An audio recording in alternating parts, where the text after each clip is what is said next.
Tony, we're good? All right.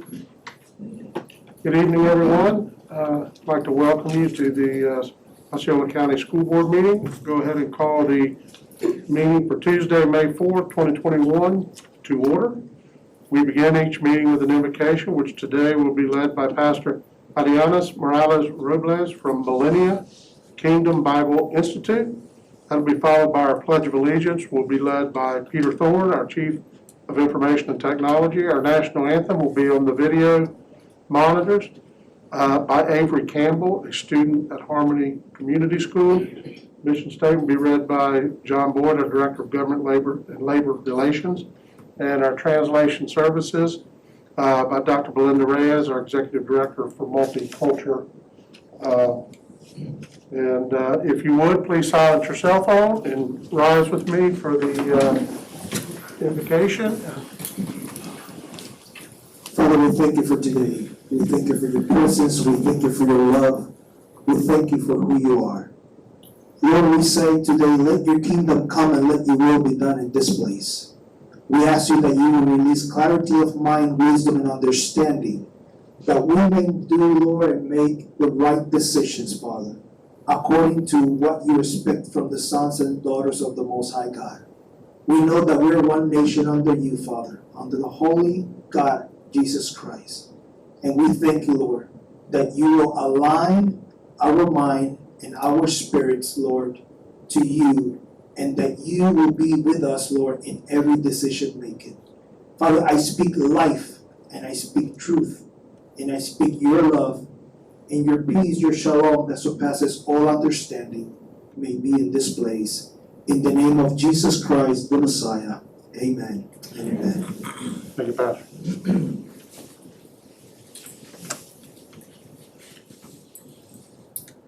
I pledge allegiance to the flag of the United States of America and to the republic for which it stands, one nation, under God, indivisible, with liberty and justice for all. Oh, can you see by the dawn's early light what so proudly we hailed at the twilight's last gleam, whose stripes and bright stars through the perilous fight? Oh, the ramparts we watched were so gallantly streaming, and the rockets' red glare, the bombs bursting in air, gave proof through the night that our flag was still there. Oh, say does that star-spangled banner yet wave o'er the land of the free and the home of the brave?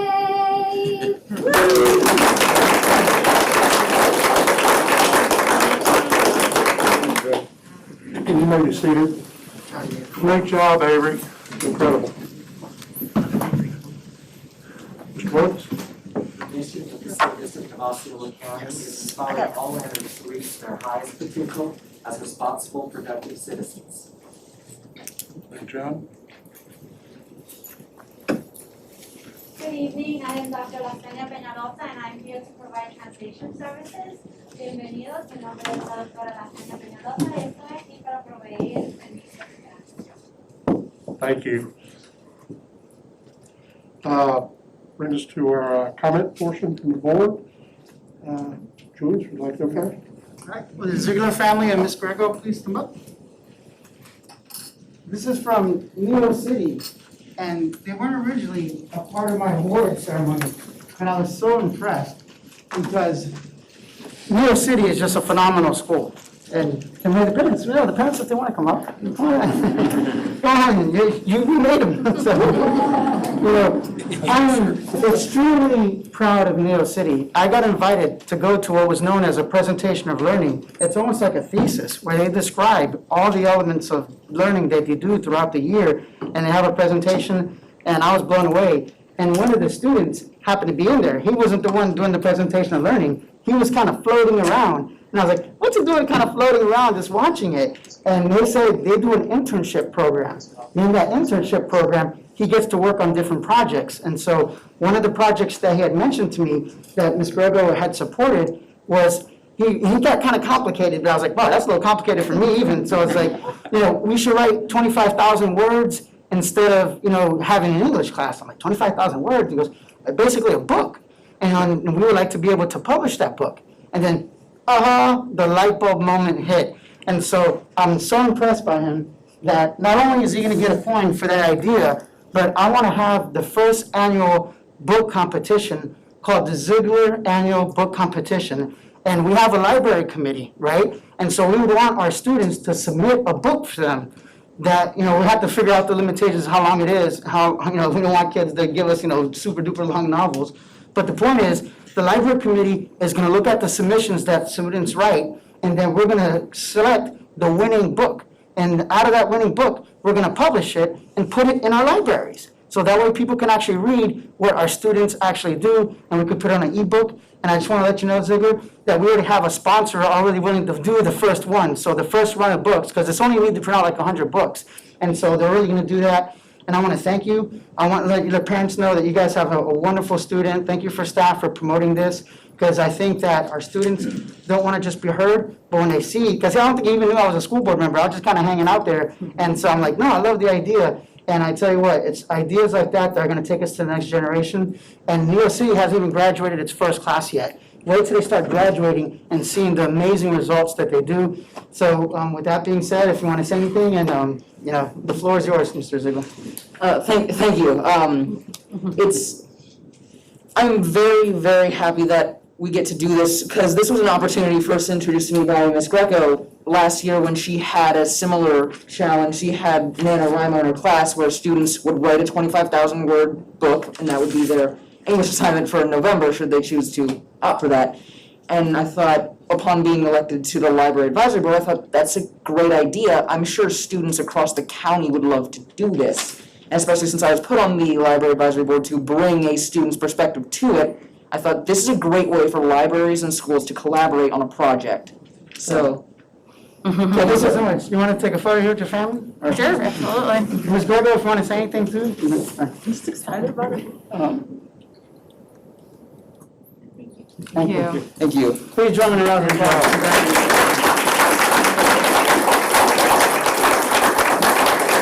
All right.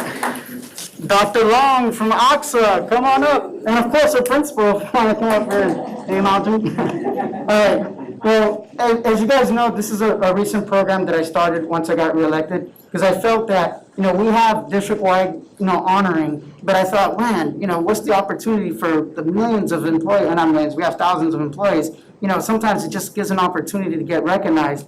And she's not a teacher, she's an administrator, but, when I first started the program, I'm like, hey, I need selection of students, I need selection. She said, yes, yes, yes. I'm like, is there anything she doesn't say no to? I'm like, and especially with the COVID, that comes into this too. I know with OXA, a bunch of students wanted to get in there. They had, special musical issues, obviously with the COVID-19 and regulations, and having to deal with the students and letting them know that, hey, they can't have the same level of performance as before. Having to deal with all the students wanting to get into it.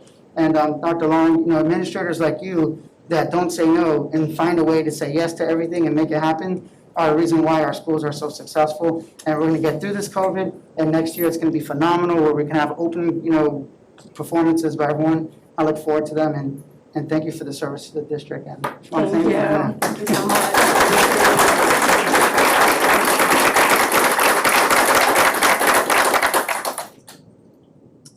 Do you want to say anything real quick? Or? Thank you so much. First of all, I appreciate the highlight. I think I've worked under every single one of you at one point or another. And you have all taught me so much. So I am extremely proud. Thank you to my principal, Mr. Neal, my ex-principal, Dr. Chandra Evans, and I am so elated. Thank you, and I'm honored. Congratulations. Thank you, sir.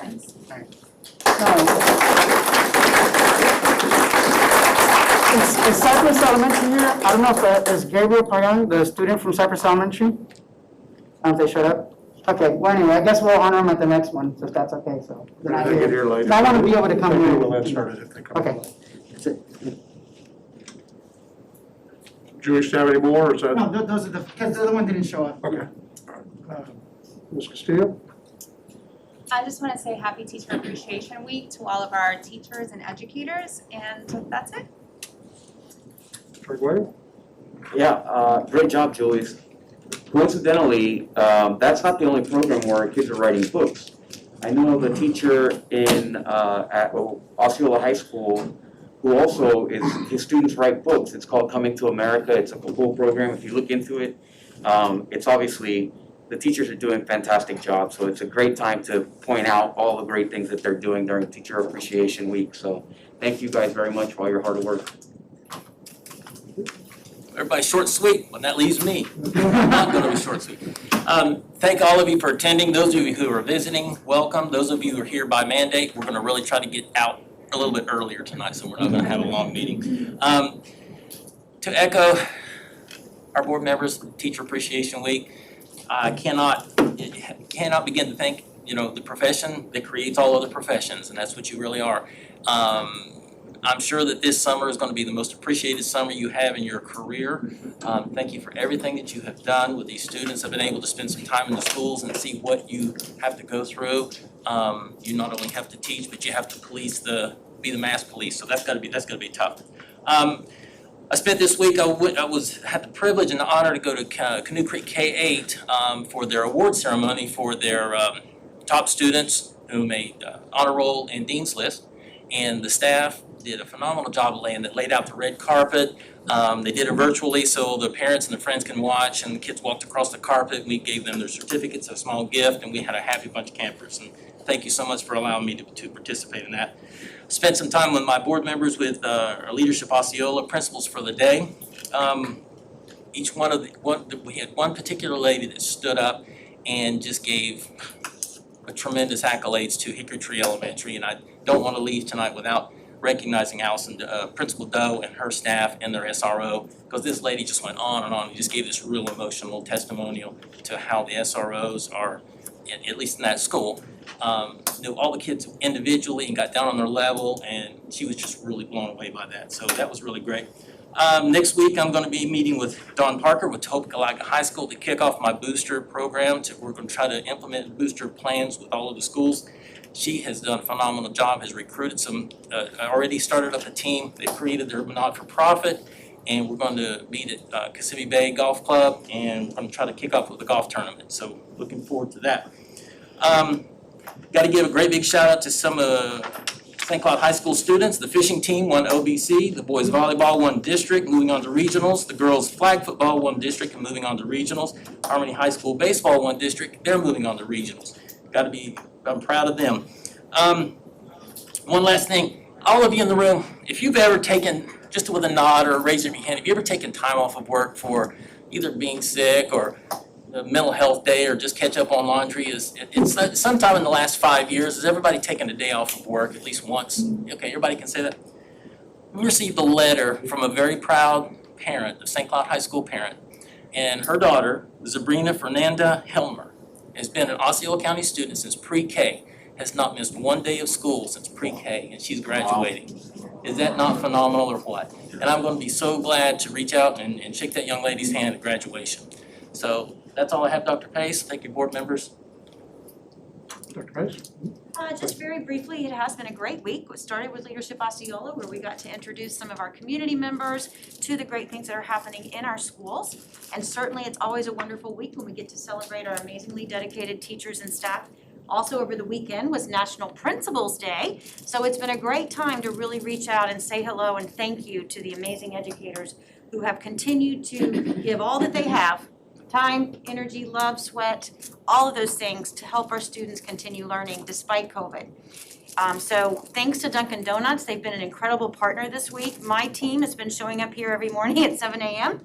Our community relations team has already been here, organized the donuts that have been delivered at 40% discount, so that by tomorrow we will have been able to recognize each and every staff member across the district in our schools and departments for their commitment over the years. I know it doesn't sound like a lot, but I hear sheriffs really like it. And then finally, on all of your seats and in the auditorium as well, it's also School Lunch Hero Day and week. And so this comes from our school nutrition services team, because I will tell you, in addition to the amazing things happening in our classrooms and across the district, our school nutrition services team has worked tirelessly throughout the pandemic to make breakfast, lunch, stand out in the heat, pass them out during the time that we were closed, all summer long, and again throughout the fall, making sure that we have healthy meals for all of our families, both digital and face-to-face. So a huge thank you to everybody across the district who's been a part of that. That's all I have.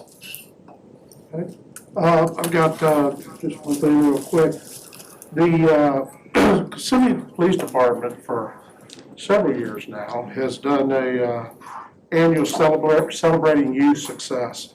And that's a little program that's been led by Detective Close, who is a member of the Kissimmee Police Department, who does a tremendous amount for the school district. She's the one who was instrumental in getting the homework, I just drew a blank. Homework diner. Homework diner at Central Avenue Elementary that brings parents and kids in one night a month, I believe it is, for tutoring. She gets a lunch or a dinner donated for that group. It's been extremely successful. And for that school, it brings the parents out together with the students and gives them a chance to kind of interact with the teachers and gets the family involved, which is, I've been there several times, and it's extremely powerful when you go into that thing. But the Celebrating Youth Success, it's a drive-through this year as opposed to in person, and I've been to it in person before. But what it is, and I'm just going to read it so I don't kind of cut it out. Kissimmee Police Department will be recognizing students in our community who are making positive differences and conducting themselves in a positive manner. The award is to allow some of the youth who are always doing the right thing a chance to be recognized for their continued desire to strive for excellence. Some of these students are students that never get recognized. Some of them may not be the number 2 students in the school or anything, but they're kids that we all know about that every day go around. They help people. They do things when people aren't looking. This is generally from the school resource officer's recommendation. These kids are picked up and nominated. It's all the schools in this little group are the schools that Kissimmee Police Department in the city of Kissimmee, so the Kissimmee Police Department has their SROs there. So it's, I think it's amazing that Detective Close does this with her time and effort, and the police department does it, and these kids are absolutely amazing when you see what they do and what they are, and it's a very great program. So that drive-through is May 6th at the Kissimmee Civic Center in Kissimmee. So some of you may have schools in the city of Kissimmee. If you do, I would encourage you to be there too. So that is all I have. With that, we will move on to our agenda. Dr. Pace, I'll turn it over to you for appointments and transfers. Thank you, Mr. Thacker and members of the board. It's exciting again to be here to show again the amazing work that's been done over the course of the last 5 years to really develop leadership in our school district. So if I could invite Dr. Belinda Reyes to the podium, please. Board members, as you know, Dr. Respis has announced her retirement at the end of the month. She's been a great dedicated servant to help and support our elementary school principals and elementary school developing principals over the course of the last 5 years. But I think the best person to help fill those shoes is our own Dr. Belinda Reyes. And it is my recommendation that we approve her as an appointment for the Assistant Superintendent of Elementary Curriculum and Instruction. Dr. Reyes has been the principal at Weatherby Elementary and Lancaster Elementary in Orlando. She has also been the executive area director for Orange County Public Schools. And she had the great sense to come back here to Osceola County, where she began her educational career as a student many years ago, to be our executive director for multicultural curriculum, instruction, and compliance since 2017.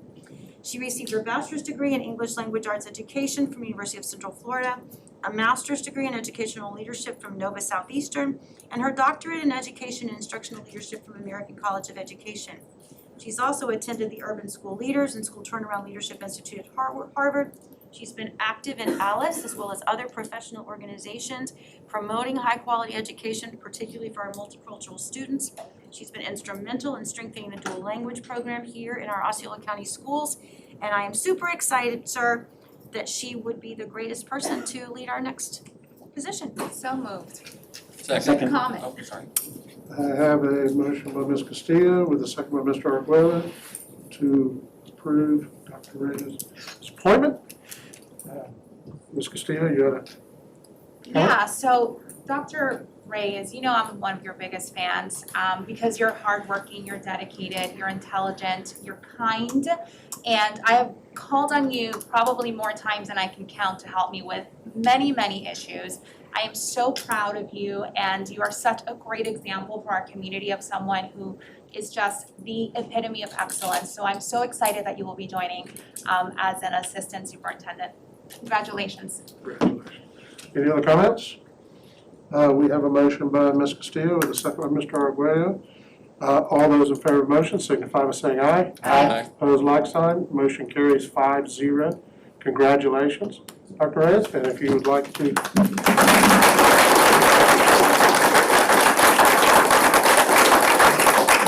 Chairman Thacker, board members, Dr. Case, and leadership staff, thank you for the opportunity to serve in this capacity.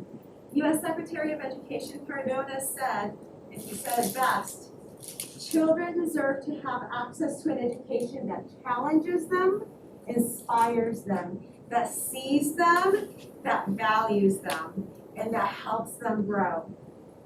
That certainly aligns with our mission.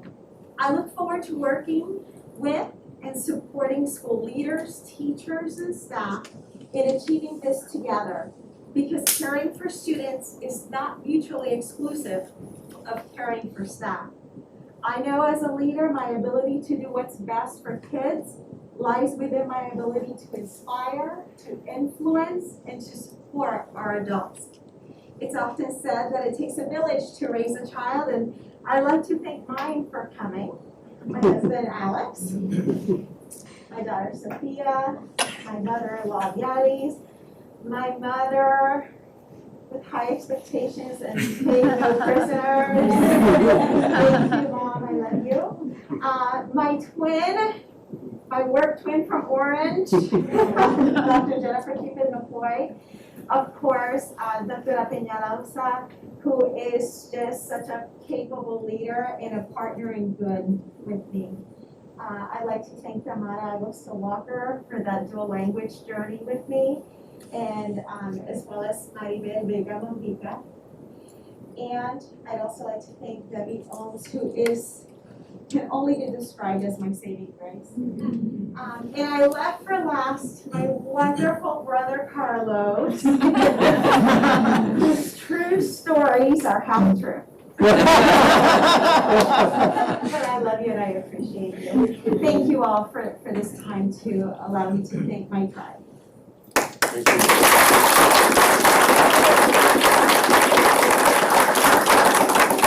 Members of the board, I'd next like to call up Joyce Graham to the podium. Joyce is an amazing example of the leadership pipeline that we have here in our district and the impact that wonderful mentors and principals have had in helping our leaders to grow. She has been a teacher and math and science coach at Kissimmee Middle, the math and science coach at Westside K-8, a district elementary school resource teacher for our school district, assistant principal at Ventura Elementary, and assistant principal at Westside K-8, serving the district since 2006. She received her bachelor's degree in health science education from the University of Florida and a master's degree in educational leadership from American College of Education. She is familiar with the Ventura community, she's familiar with the Ventura staff, she is bilingual, and I know that she's going to be a tremendous asset to that BBL community, and of course here to our school district as she continues to lead and grow. Chairman Thacker? I move to approve. I have a motion by Mr. Bass with a second by Ms. Castillo to approve. Board, any comments? Congratulations. Congratulations. Just a second. Oh, wait, sorry. Let's vote here real quick. All those in favor? Aye. Ms. Graham, proxy saying aye. Opposed, like sign. Motion carries 5-0. And now, as Ms. Castillo said, congratulations.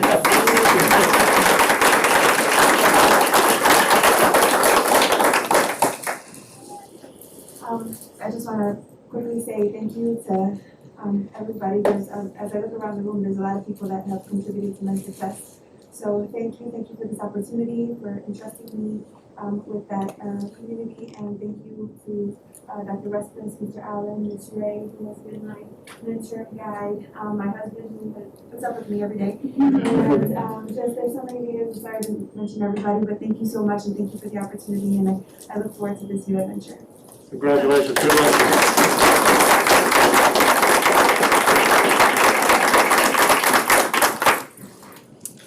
Next up, if I could invite Mayor Marie Grog Gonzalez to the podium.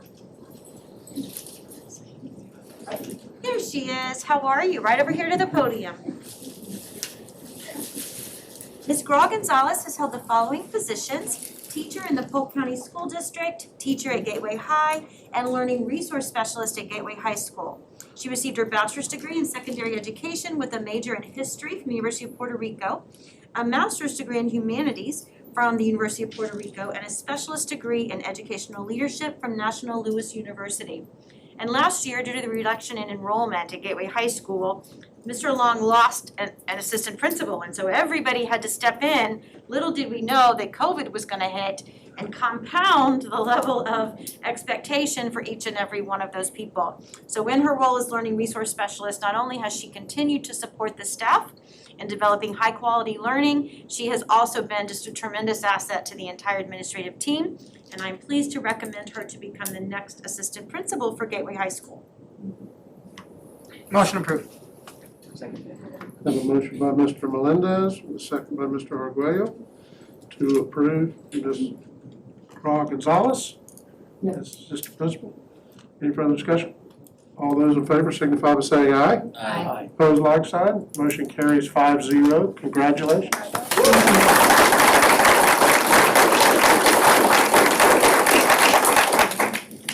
Thank you, everyone. I just wanted to thank Mr. Long for the opportunity and the school board, Dr. Pace, and especially my mentors, Ms. Holstein and Ms. Yvette Tozoa. Thank you. Thank you very much. Thank you. Good luck to you. Superintendent Decker and members of the board, I have 3 administrative transfers under item 2.04. One of them happens to be in the room, and I would ask Ms. Ashley Kondo to go to the podium, please. So as you know, Ms. Nina Waymeyer is retiring at the end of the summer from New Beginnings. New Beginnings is a place where kids get a second start and a chance to turn things back around and return back to their home zone school. And Ms. Kondo has volunteered. She reached out to me to say that this is her passion, her love, that she would love to be the next principal at New Beginnings, along with the assistant principal, Ms. Paulsen, to have a wonderful administrative team.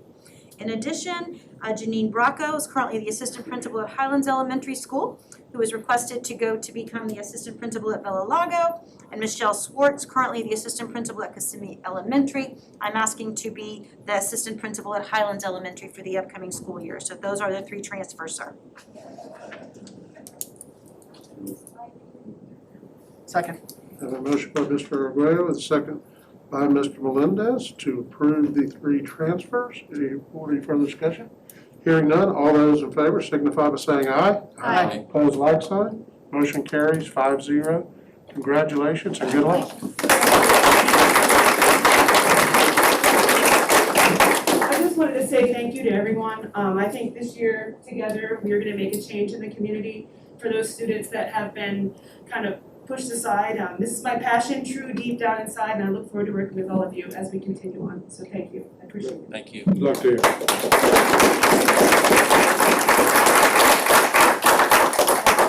Okay, this is, I know a lot of you were here for the promotions and transfers.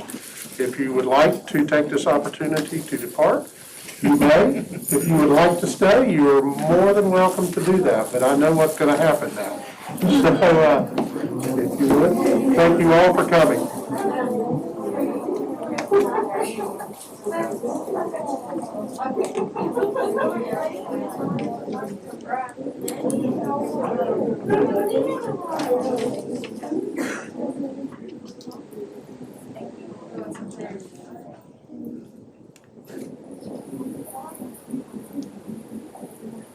Dr. Pace, the back to school update, you'll give them just another second to come here when they're clear. I got the memo, it's very brief. Okay. I like it already. At our last meeting, Mr. Arguello and the team brought up the importance of being very mindful and accountable for the tremendous amount of CARES and ESSER 2 and ESSER 3 dollars that are coming into the district. I have worked with the team, and if it pleases the board, I don't need a decision now, but you can tell us later or give a head nod. We would do a quarterly reporting system to the school board as well as to our audit advisory committee. And the first report would be on June 1st of 2021. That is our next budget workshop. It would give us an opportunity to be able to close out, I think, the CARES Act $1, and then also make sure that we are being fiscally responsible and transparent with how those dollars are used. The Back to School Task Force has scheduled its meeting on May the 7th. We have agreement again from our partners at Nemours as well as the Department of Health to be a part of that as we move forward and start thinking about what school will look like in August. As everyone knows, the governor has sent out some additional emergency orders over the course of the last day that don't necessarily impact our day-to-day business today. That, of course, is the will of the board. I will share with you that over the course of the last 2 weeks, we have seen an increase in positive cases among students.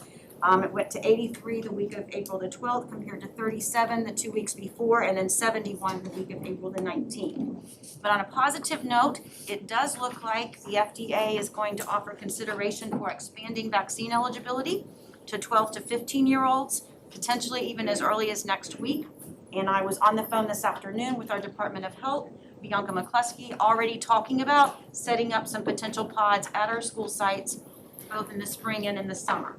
For those underage students, 12 to 18, they do have to have a parent with them, so we would be looking at something either in the afternoon or during a day that we don't have school, for example, a Saturday morning, but she is very eager and committed to helping us partner to expand vaccinations to our community, our younger students, just as soon as we're eligible to do so. That's all I have. Thank you. Mr. Arguello, you have a comment? Yeah, actually, I was gonna raise the issue of the CARES money this evening. My thoughts are that we would actually have a workshop prior to the establishment of how those monies are gonna be spent. I think that to do it afterwards is not only late, but when you're thinking about the receiving $200 million and how $200 million is gonna be spent, that's as much policy as it is execution. So I would actually like to create a workshop and discuss how those monies are gonna be spent. I think at the last meeting, we kind of went through a whole presentation on the layout of those monies. We can have another discussion. I think we did do that. So I totally agree with you that I don't think we should get just the final report, but I think I think staff has kind of already started that process. So, okay. I don't think we need to vote on that. No, I agree, but I don't think we need to vote on it. Brings us to our public hearings. We have two. Did we lose Mr. Boyd? Oh, there he is. You moved on me. We will recess the regular scheduled board meeting, and I will call to order the public hearing on rulemaking. Mr. Boyd, I will turn it over to you.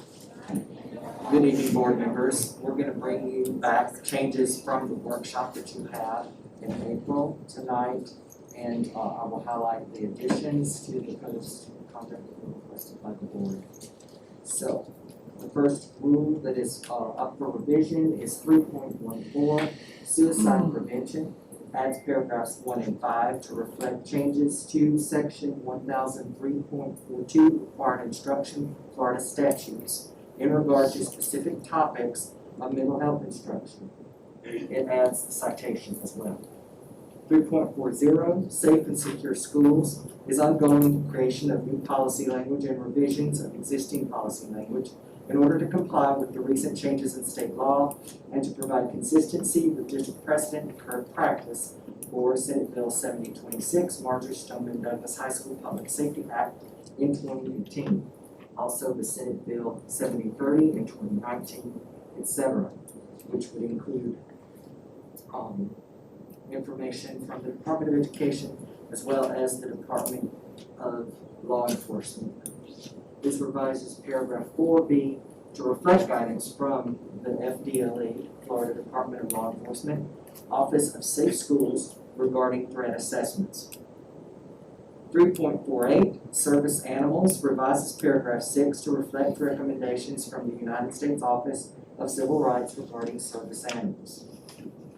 5.12, Admission to first grade, adds paragraph 2 to establish the school district's transitional kindergarten program as an option for parents during the 2021-22 school year in order to support incoming grade 1 students who were eligible to attend but did not attend kindergarten for the current 2020-2021 school year due to parents' concerns about the pandemic.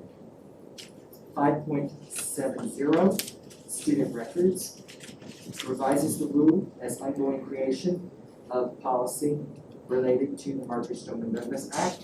Specifically, it adds paragraph 4 to reflect guidance from the Florida Department of Law Enforcement, Office of Safe Schools regarding the transfer of student records. Rule 6.545, Military Leave, revises paragraph 1 to clarify existing policy language regarding requests for and granting of military leave, specifically in voluntary situations. Rule 8.60, Network Acceptable Use, adds paragraph 19 to prohibit users of school districts' network from using any equipment or software to bypass, disrupt, modify, hack, or abuse the school district's network, network filtering systems, or network security systems, and to disrupt the school district's network in any way, provides an exception for authorized school district technology employees for specific and approved assigned job duties. The next series of changes are all in the Code of Student Conduct. There's a revision, of course, for the policy document to comply with recent changes in state law and to provide consistency with district precedent and current practice. There's a revision to the title page to reflect the 2021-22 school year. It revises page 7 to add that the sentence bottom shall be excessively distressed, shall not be excessively distressed or altered in any manner which shows skin or undergarments, and that jogger athletic pants, sweatpants, and yoga shorts are not permitted. On page 8, there is a revision that adds or clarifies buttoned up or zippered sweaters are permitted outer garments. On page 9, there is a revision to permit a small nose stud type piercing, but to prohibit nasal septum piercings. It deletes the phrase or unnatural in color, and the sentence, some examples include but are not limited to neon colors, stripes, patterns, etc., to permit more student choices in hairstyles. Page 16 is revised to reflect the school district's school choice policy. There is also a revision on that page to update the Department of Charter Schools and Educational Choices to the Department of Educational Choices and Innovation. Then the matrix of infractions and possible consequences is revised to establish report to parent as a mandatory consequence for all infractions, and there is a revision in the same portion of this document to establish verbal reprimand as an optional consequence for all infractions. Lastly, the series of changes I will read into the record are for the student progression plan. This revises the policy to comply with recent changes in state law and to provide consistency with district precedent and current practice. It updates the revision date on the title page to reflect May 4th, 2021, should the board approve this in their vote tonight. And on page 18, adds policy language to establish the school district's transitional kindergarten program as an option for parents during the upcoming school year in order to support grade 1 students who were eligible to attend but did not attend kindergarten in this year, 2020-21, due to concerns about pandemic on the part of their parents. At this time, I would pause, Chairman and Doctor, so that you would have an opportunity to provide opportunity for public hearing and any feedback on the rules that are revisions that are proposed. And then after that closes, we would request a staff and action of the board on approval for these items as read into the record. This is a public hearing and gives the public opportunity to comment or offer any suggestions on these rules. Is there anybody in the audience who would like to comment or have anything to say on these rules?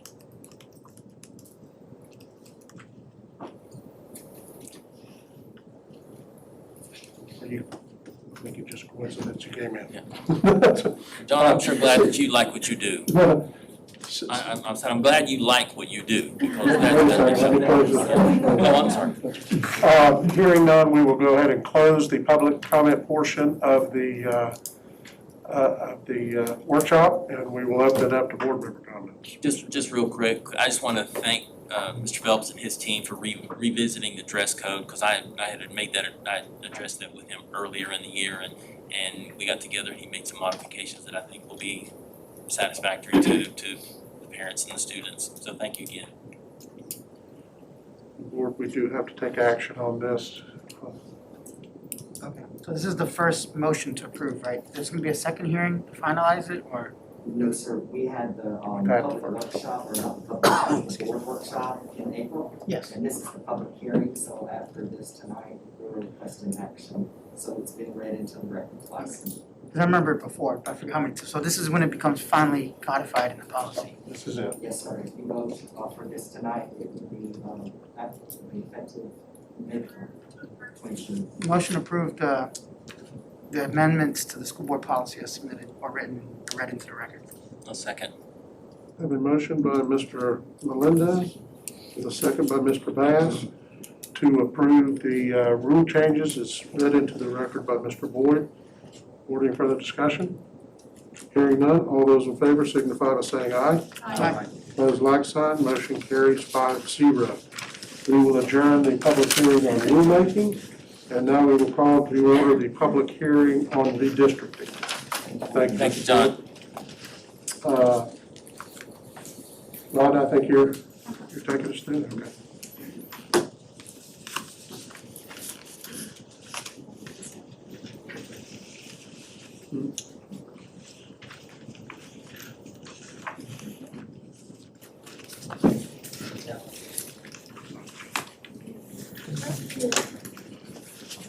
So what I'm sending now is identical to what's in the board packet, just enlarged, so it makes it for easier reading.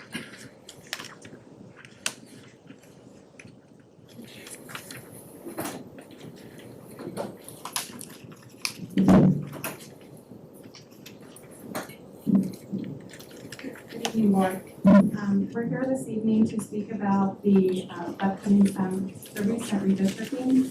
So on behalf of the district-wide redistricting committee this evening, I will present a redistricting proposal to you for consideration that creates attendance zone boundaries that attempt to balance the school populations at Celebration K-8 School and Westside K-8 School, and a new attendance zone boundary for the new elementary school A K-5 elementary school to be located in the island villages at Celebration. Rhonda? Yes, sir. I'm sorry to interrupt you before we go too much further. Is this listed as a public hearing? Is this posted as a public hearing? Because it does not show up in board docs. It's listed, it's been. It's posted, we're covered, we're clear, we did the right. There was no separate Okay, I agenda. just wanted to make sure before we did. Yes, everything was posted and noticed. Okay, sorry, Rhonda. I just wanted to make sure before we did all this, I want to make sure we were proper. Absolutely. Representatives, parents, and staffs of the existing two combination schools, along with district staff, were involved in the preparation of the information being presented this evening. And the purpose of the public hearing this evening is to request the school board to approve and adopt the proposed attendance zone boundaries as presented for Celebration K-8, Westside K-8, effective the 21-22 school year, and elementary school A, effective the 2023-24 school year. Before we begin to discuss the student data and detailed recommendations, I would like to share some general information regarding the guidelines for redistricting and establishing the necessary committees. So we start on page 3 of the packet. And these are the guidelines for establishing the redistricting committee. So each school was requested to establish a committee consisting of 5 members who would serve as a part of the voting delegates on the district-wide committee. Each school committee is composed of 5 members, one of which shall be an administrator at the school. No more than one of the 4 remaining members of the committee shall be an employee of the school district. We appreciate the time of the school committee members, including Principal Rhonda McMahon and Christina Ray. And more importantly, their interest along with their committees and the desire to serve the students and the children in our school district. The remaining members of the district-wide committee are Deputy Superintendent Tom Phelps, Assistant Superintendent for Middle Curriculum and Instruction Michael Allen, Chief Business and Finance Officer Sarah Graber, and Jose Gonzalez and Nydia Torres represented Ms. Graber, Chief of Operations Randy Shatera, Director of Transportation Arby Creech, along with Beverly Hughes, and Mark Lynch and I facilitated the meetings, and we do not have voting power. All committee members were charged with the responsibility of making a recommendation to the school board that is in the best interest of the students that they are representing. On page 4, we have the calendar for establishing attendance zones. Beginning in January 2021, staff began the review of preliminary plans to provide relief for West Side K-8 prior to the opening of new elementary school A. However, staff has been monitoring residential development and student projections since 2016 for the opening of elementary school A. The principals were requested to establish a 5-member committee to serve on their behalf. On April 6, 2021, the school board approved the calendar, allowing staff to proceed with the redistricting process. The district-wide redistricting committee met on April 8th at Westside K-8 and on April 15th at Celebration K-8. The district-wide redistricting committee voted unanimously on April 15th to move this plan forward to the school board this evening for review and approval. The public hearing notice advertised on April 11th in the Orlando Sentinel and April 16th in the Osceola Star. And we have provided you a copy of the public hearing notice on page 6 of your packet. The final step of the redistricting process is the public hearing this evening.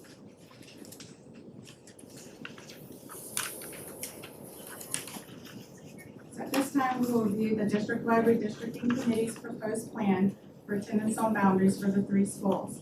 Detailed information pertaining to the proposed plan begins on page 8 in the packet. The blue crosshatch study areas is where the primary focus is during the process of the redistricting meeting. And on page 9, so if you look at the blue areas on page 8, you see the individual study areas. That's how our system tracks the data that we use over in the Planning Services Department.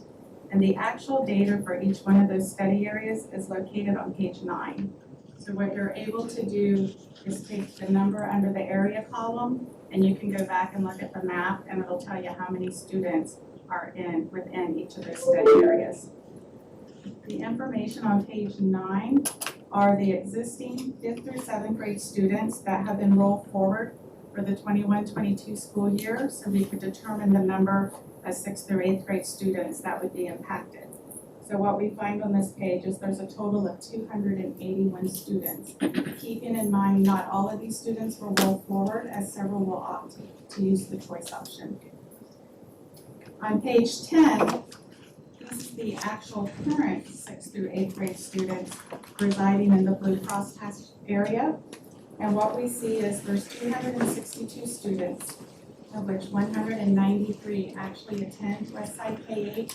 And the balance of the students, approximately 69 of them, are already exercising the choice option and attending the schools that are identified on this page. For the purpose of projecting future enrollment, historically, staff has always made the assumption that choice students will continue to choice as they do not return to their home zone school even after a redistricting process.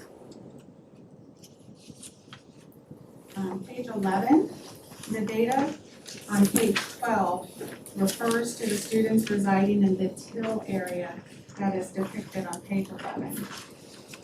So page 12, we've given you an insert trying to enlarge the data for everybody to read. This is a lot of data to put on a single sheet of paper.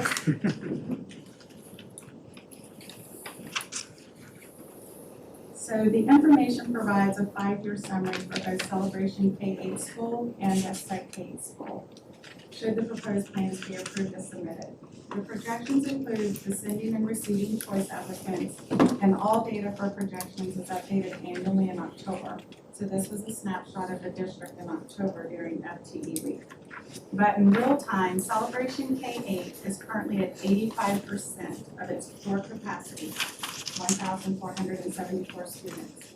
If the plan is approved as presented, Celebration K-8 school will increase its enrollment to 1,680 students, or 99% of its capacity for the 21-22 school year. The school is projected to meet or slightly exceed its design capacity until an additional relief school is provided, with the projected opening of the K-8 school on the Knightsbridge property. Westside K-8 school is currently at 153% of its floor capacity of 1,311 student stations, and it's at 120% of its total capacity, which currently includes 21 classroom portables. If the plan is approved as presented, Westside K-8 school will decrease to 105% of its total capacity with portables. And even with the redistricting of approximately 200 students to Celebration K-8 school, the projected growth in the Westside K-8 attendance zone boundary will generate a higher number of new students and still requires the addition of 10 portables this summer. The school has been able to function this year due to its 11 digital classrooms. Had we not had that option this year, we would have actually had to add portables to the campus during the current school year. Page 13 depicts the proposed attendance zone boundary for elementary school A, effective the 2023-24 school year. It's the baby blue and then surrounding around encompassing the pink area. This attendance zone boundary would be recommended to take effect in the 2023-2024 school year. This same geographic area identifies the 6th through 8th grade students proposed to attend Celebration K-8 effective the 21-22 school year. On page 14, we see the projections for elementary school A based on the proposed attendance zone boundary. And we see that the school is projected to open with 682 students, or at 72% of its capacity. And the school is projected to accommodate the proposed attendance zone boundary, including growth for 5 years. Page 15, we provide the street names that have been impacted by the proposed attendance zone presentation. And in closing, the recommendations presented this evening includes the following. Approve the 3 attendance zone boundaries as presented for Celebration K-8 school, Westside K-8 school, and Elementary School A. All students residing in the proposed Elementary School A attendance zone boundary would be impacted as follows. For the 2021-22 and 2022-23 school years, the K-5 students would remain at Westside K-8 school, and the 6th through 8th grade students would attend Celebration K-8 school. Then effective the 2023-2024 school year, when the elementary school at Allen Villages is scheduled to open, the K through 5th grade students in the identified area would transfer from Westside K-8 to Elementary A, and then the 6th through 8th grade students would continue to attend Celebration K-8 school.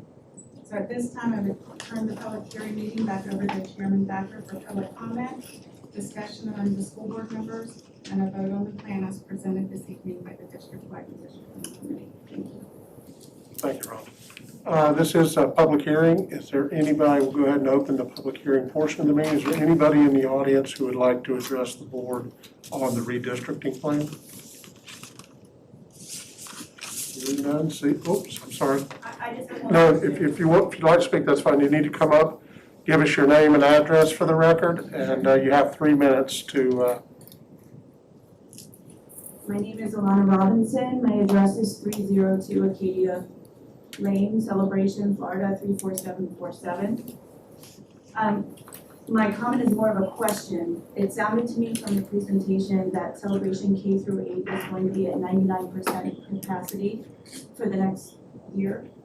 There were no projections given any beyond that as far as I can tell. So I would like to know if Celebration K-8 school is going to go over 99%.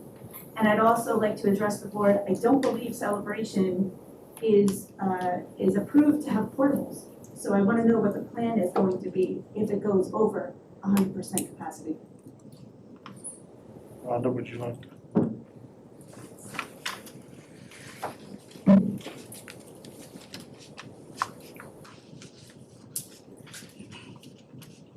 It's page 14. Oh, my apologies. Page 12. The one below. Alana, would you like to take my book so you can see, you can follow what she's talking? I would like to follow along, thank you.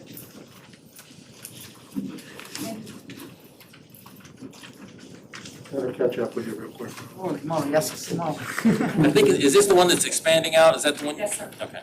I have one left over. I can't read that. I'm not 20 years old anymore. Okay.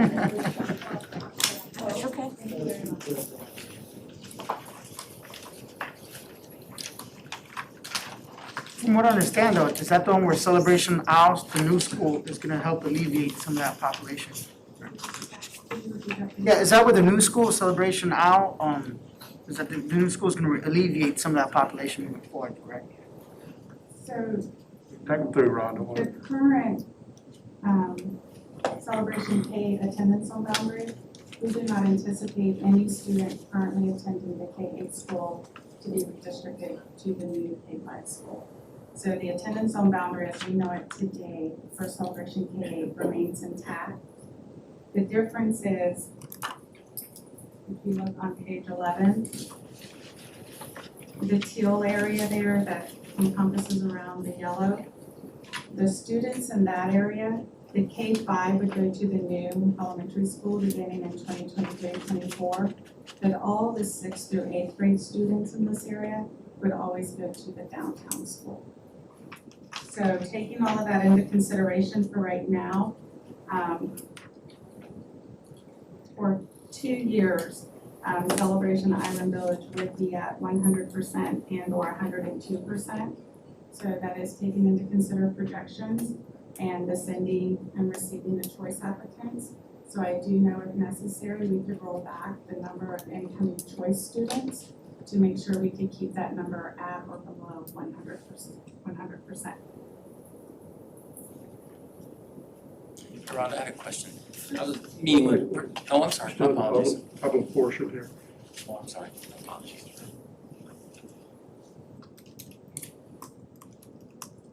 Do I need to go up to? Yeah.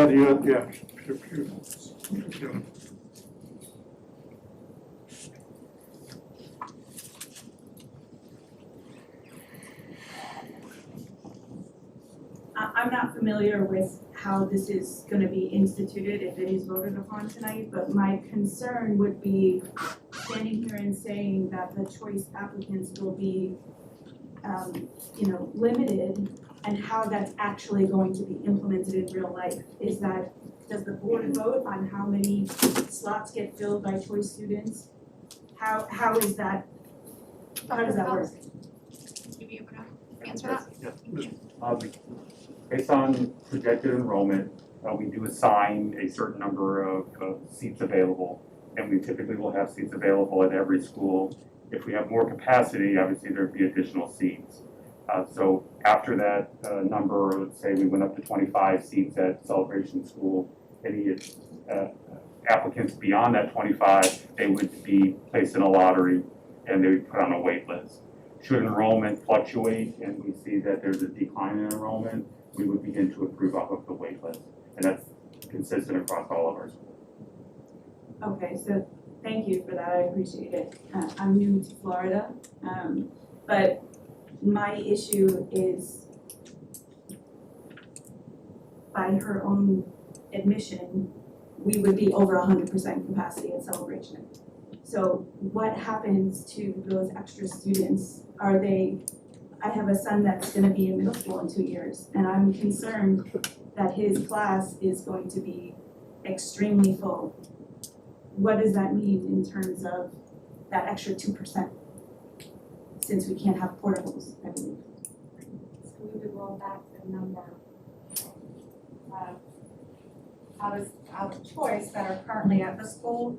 So for instance, if there's 100, instead of continuing with 100, we would scale it back to 80. So as graduating classes go out, you let fewer younger classes come in, typically at K1, 2, I think is where. So they just monitor the new number coming in to make sure we stay at that balance.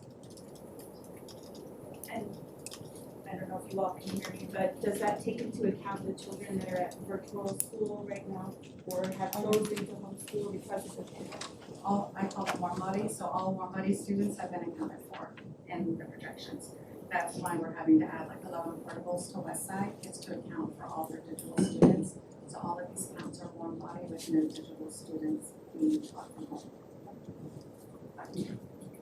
I just want to put it on the record that as a resident of Celebration and having one child currently in the Celebration K-8 school and another child entering the school, I oppose this redistricting. I think that where we were at capacity-wise, the classrooms are already full.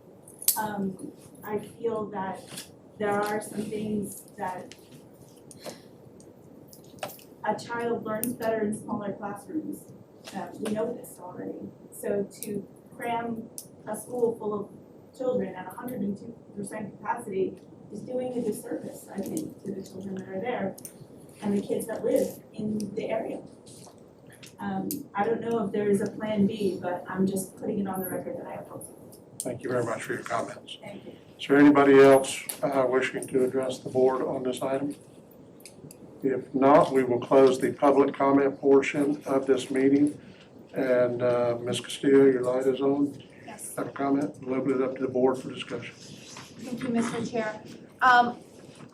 First, thank you, Rhonda and team, and the principals at Westside K as well as Celebration. I did attend one of the meetings, and I was able to witness the conversations that were going on and the collaboration between each school. This is a very tough decision. I don't think anybody's like, this is easy. We can just do whatever. We know it's hard, and we know that we wish we had other options. So I appreciate your openness, as well as to the committee members that are not here, to have that tough conversation and also bring solutions to the table.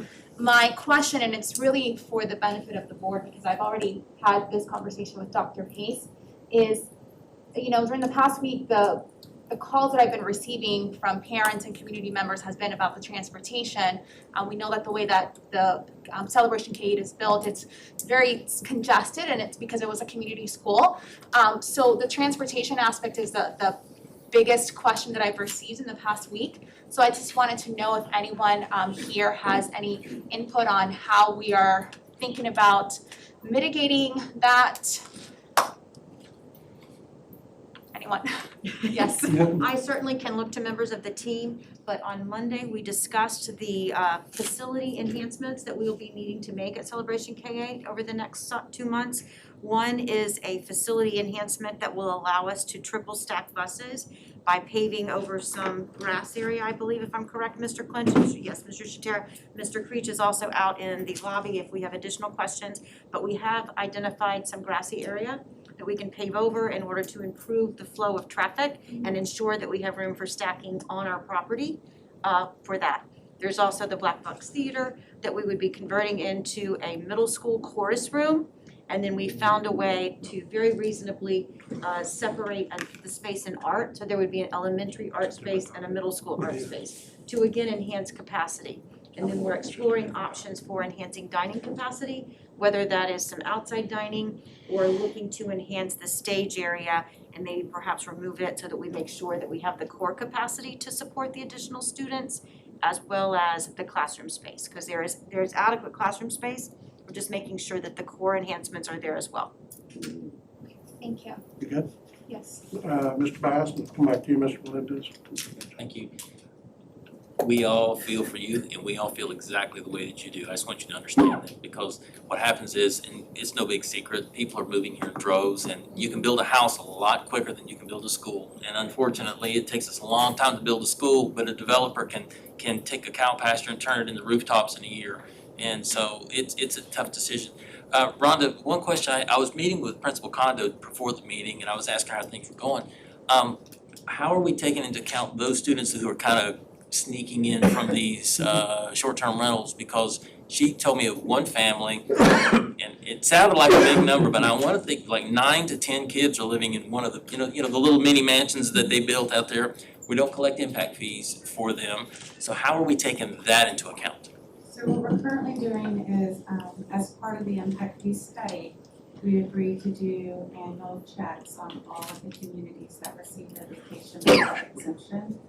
And currently, Mr. Kruppenbacher has notified all of our violating communities, and they are in the process of addressing for the terms of the agreement. So they have so long to address their violations, and if they're not able to address their violations in that time frame, they will come back and owe us full payment of all impact fees not paid. The other thing that we did is we sent out a mailing to every address and student at the school.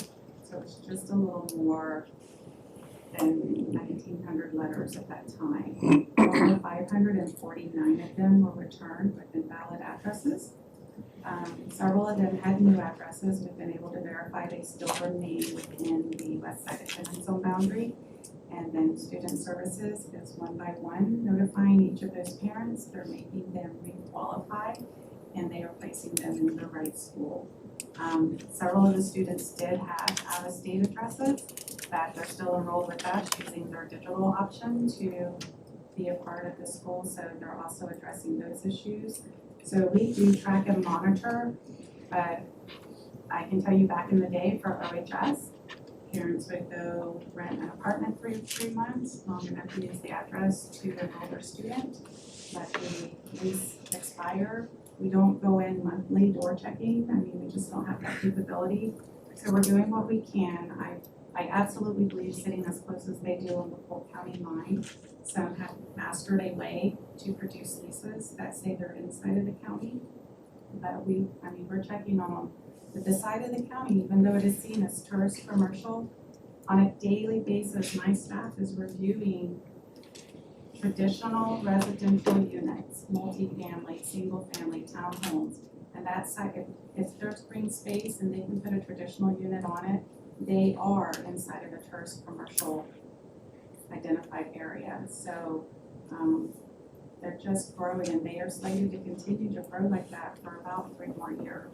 So as fast as we're going to be able to open up Knightsbridge and the Island Village School, they're all 3 going to be at capacity rather quickly. Mr. Melendez?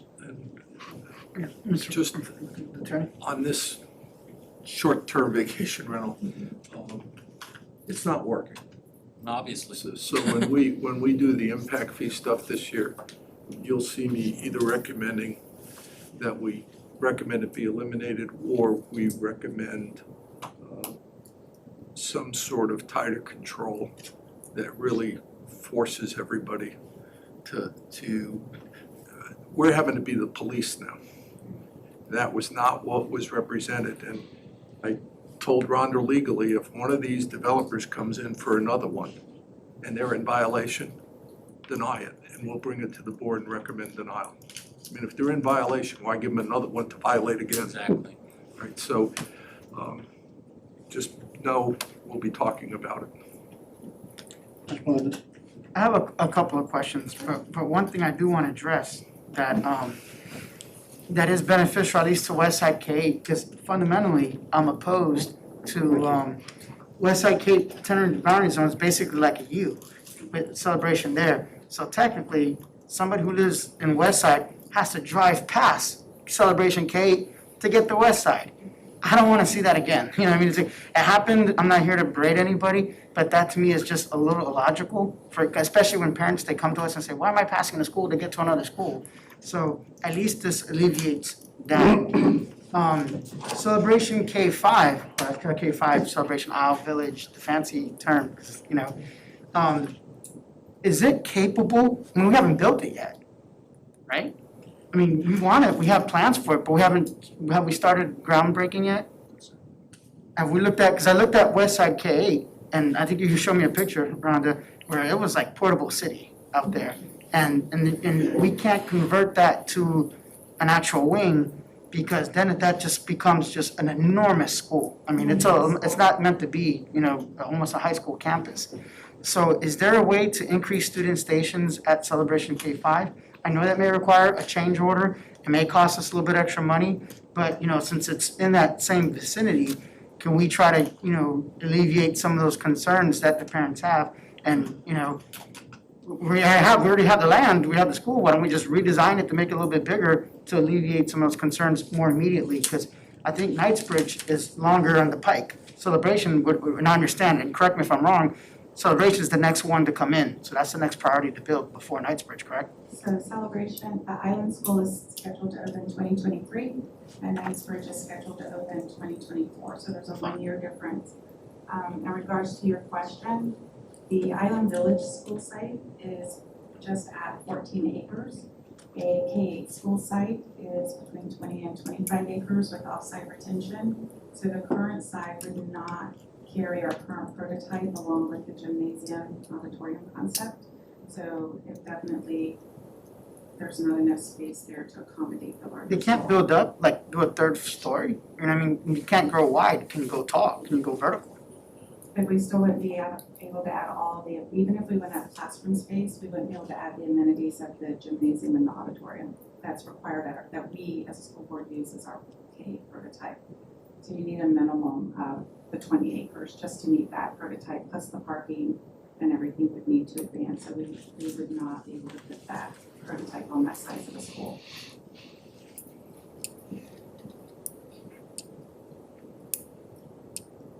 No, I was just thinking, because then you told me that when you build Knightsbridge, that all three of them could be at capacity at the same exact time. I'm like, holy moly. Now, I'm just trying to think outside of the box, you know what I mean? I can yield to Mark that I'm not aware of any prototype that would allow us to put a K-8 on the 14 acres. Now, does it have to be a K-8? Can it just be a K-5? Just increase the size of the K-5 and reduce that capacity a little bit? Instead of making it a K-8, just K-5 with more student stations. I can say that the current K-5 prototype is 948. We had an 1100 prototype at one time for elementary. When we went back through our next ed plant survey, the preference of the staff and the board at that time was to scale back to the smaller. The 2-story prototypes do cause some complications because only certain grades are allowed on the second, third, and fourth floors, or however tall you would want to go. Often the actual grades that can accommodate, that's not how they work out. We start having to move the lower grades up there anyways, and then we're written up by our inspectors for doing that, and then we have to figure out how to bring all the lower grades back down. There's your first floor is usually mostly your core. So there is a huge disadvantage on doing that with the K-5 due to the grades that are restricted to a first floor only access. I'm trying. I'm trying to. I'm listening to the people too, I'm trying to throw everything I can to throw out there to, at least, because then I don't want to say, oh, what if we thought about it and it's too late, before we break ground. And if I'm gonna do a change order, I'd rather do a change order now than halfway through it, somebody comes up with a bold idea and, oh, nope, sorry, we can't do it because we've already permitted it and we're already there. So I'm sorry, ma'am, I'm trying to fight as hard as I can. You good, Jim? I'm good, that's it. Mr. Graham?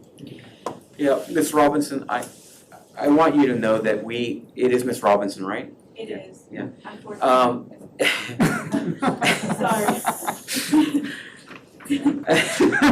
Sorry. I'm like the board skeptic. When something like this comes up, I think I immediately come and I'm like very questioning. And I asked a lot of questions, a lot of the questions that are being asked now, a lot of the questions that you had. I had a lot of the same concerns. And I will say, just straightforwardly, the team really did think of practically everything. And it's not that they had to think about it or do research. They knew it. It was on the tip of their tongue, the answers. They really considered so much, and they went into so much depth as to how they could best serve the community in this situation. And I can confidently say that they really did, that they are serving you the best way that they can through this measure. I know that it's not the best case scenario, right? The best case scenario is that these things don't even need to happen, right? That you could just grow a school like a seed and it increases the student stations and so on. But I wanna thank you for your hard work. I know how much you put into it. It was extremely detailed when you presented to me. And if I can, I mean, to the degree that I can, I just want you to know that we did ask a ton of questions and we wanted to avoid it and we wanted to provide the best situation for the families there. And we think that this is within the capacity and within within reason, this is what we could do. This is what they came up with. So they tried, you know. And if you do have any ideas, I'm with Julius that, I mean, the other thing is I have all the confidence in the world in Mark Clinch. And if he says at some point maybe we can add another story or something like that, you know, just for example, I'm sure that they would. So we're really trying on this one. I know that they tried very hard and it may not be the best, but it's the best that they could do. Am I able to do We've I'm not the chairman. We've actually closed the public comment portion. Board, if you'd like. No, listen, if she wants I to say have no something. problem at all. Yeah, let Yeah, her you go ahead, but we gotta keep moving here too.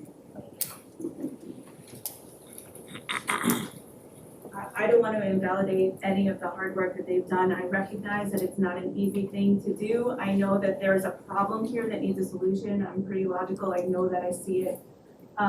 What I would like to ask is if anybody has considered moving 8th graders up to the high school and alleviating some of the issues. 8 through 12. Is there an issue with the ages in the same school? Is that? That would not necessarily be out of the question because of the age group. However, the capacity at Celebration High School is very, very limited as well. May I just ask how many of the students in the high school are choice students as well? I don't have that specific information, but you can certainly get it from me. If you'd like to send me an email, I'll be happy to respond to you. Okay, thank you for your time and your attention. Thank you. Any other comments? Yes, sir. This item will be voted on in the regular agenda as item 14.04. So this will close the public hearing. We will adjourn the public hearing for redistricting, and the regular school board meeting will be reconvened at this time, which thank you, Ron, and thank you very much to the community members who participated in this team, or in this committee. I know it's a lot of time, and I will tell you, redistricting is not the fun one to be on, so thank you very much for helping us do that and helping your community. This brings us to agenda modifications. I will add one right off the bat.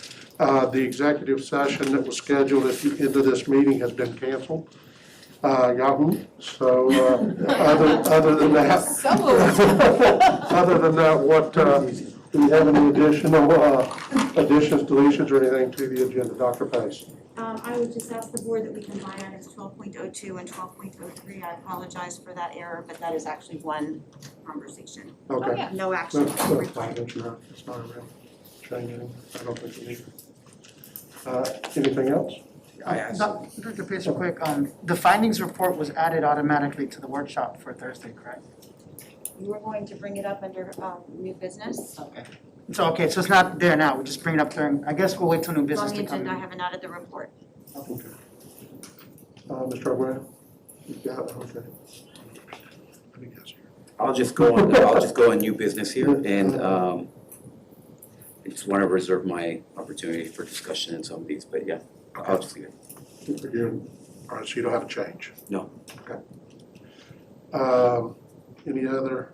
Yeah, so I guess that's the formal request then, Mr. Chairman, is that the findings report get added under new business to get added to the workshop on Thursday.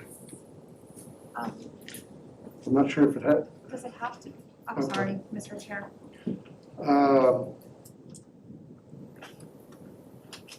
Okay, we can put it there and you can bring it up and then we can add it. So we're really just adding it to the workshop. Okay, just adding it to the workshop, it's like a I folder. don't think we have to do that here. I think we can. Yeah, the security workshop. It can be added to the workshop agenda. So, anything else? Board hearing. First time. Huh? I know, right? Well, I feel like I need to. First time for everything. Do we need to recess for 5 minutes? Okay, so the only change is cancellation of the executive session. Board, we'll leave it to you. Do we need to vote on the cancellation? Yes, we need to vote on the All right. agenda All right, and the consent agenda. All right, I move to approve this 5.01 with the modifications of removal of the item, what's that? It's just the executive session. The executive session, sorry. Yes. Second. I have a motion by Mr. Bass, with a second by Mrs. Castillo. I apologize. I apologize. To remove the executive session, approve the agenda as well as the consent agenda items. Board, any discussion? Hearing none, all those in favor signify by saying aye. Aye. Those like sign, motion carries 5-0. That takes us to information agenda items 12.01 and 2, which are the same presentation. I'm sorry, 2 and 3 are the same, but we have the Center for Employee Health in our packet. We're not speaking of that. Dr. Pace, are you speaking to the CFED? Yes, sir, with your permission, sir. Yes, go right ahead. I would like to share just a little bit more information about the CFED project and its impact on learning in our school district. You know, one of the things that I would like to clarify with the board is that really there are only 2 things that are truly essential to learning: a teacher and a curriculum. You know, our commissioner has been known to say that kids could learn under a tree if they had to. But we do know that that's not ideal, and the resources, the tools, the other aspects that go into a high-quality education do matter. It's very difficult, however, in educational research to point a direct line from this to that in terms of impact. And there's no silver bullet. There's no program. There's no program, no software, no specific curriculum that's going to make the difference in terms of academic success for our students. But it's that work of the quality teacher supported by a quality principal and all the other things that go along into it. One of the other aspects that I've always believed in as an educator, that I can't really lift it very well, but is that education is not a short game situation. Certainly our priority as a K-12 education system is just that, K-12. But we're in it for the long game. We see high school graduation as not the end of a student's educational journey or the end of a student's pathway to developing a quality life, but rather the beginning, the first step in what comes next, particularly in the global economy that we're living in now. In addition, a high-quality public education is an integral component of the economic prosperity of our community and our region.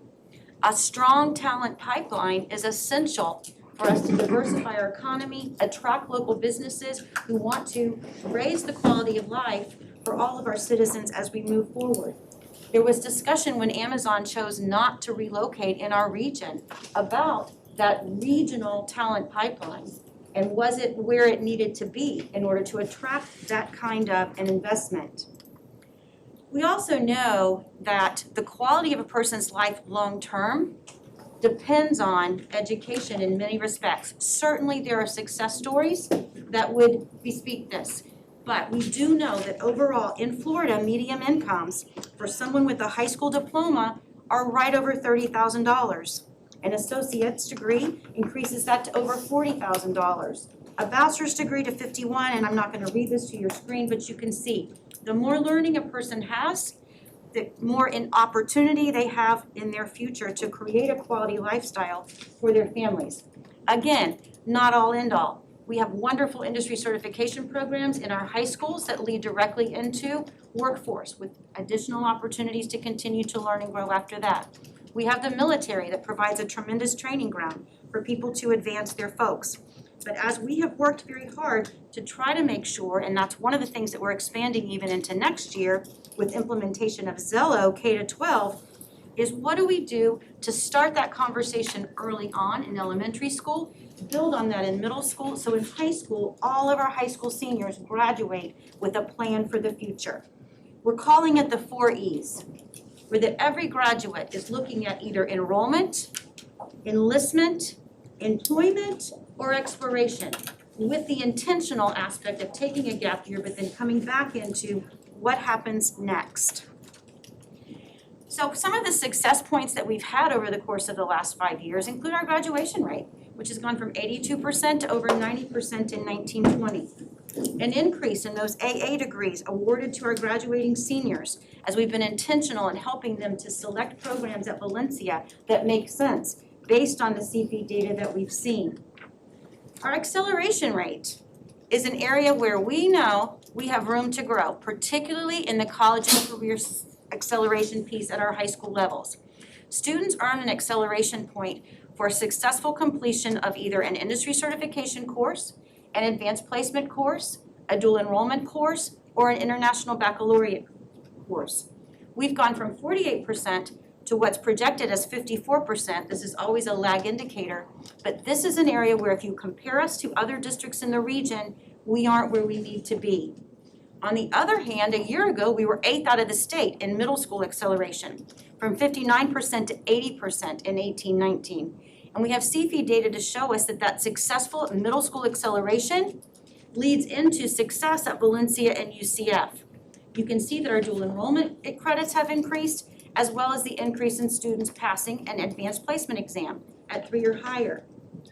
And we know that each successful college course completion means a tuition cost savings for our families.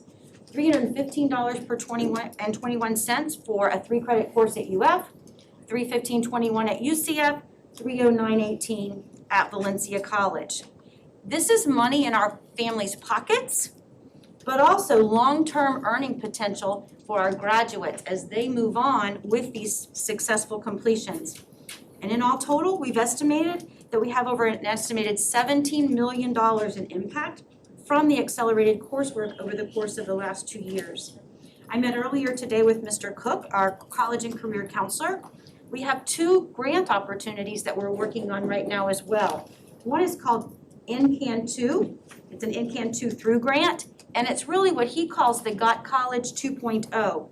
To look at our best practices and look at what might be missing in our current Got College program to see what's missing as we continue to push kids to make plans for their post-high school career.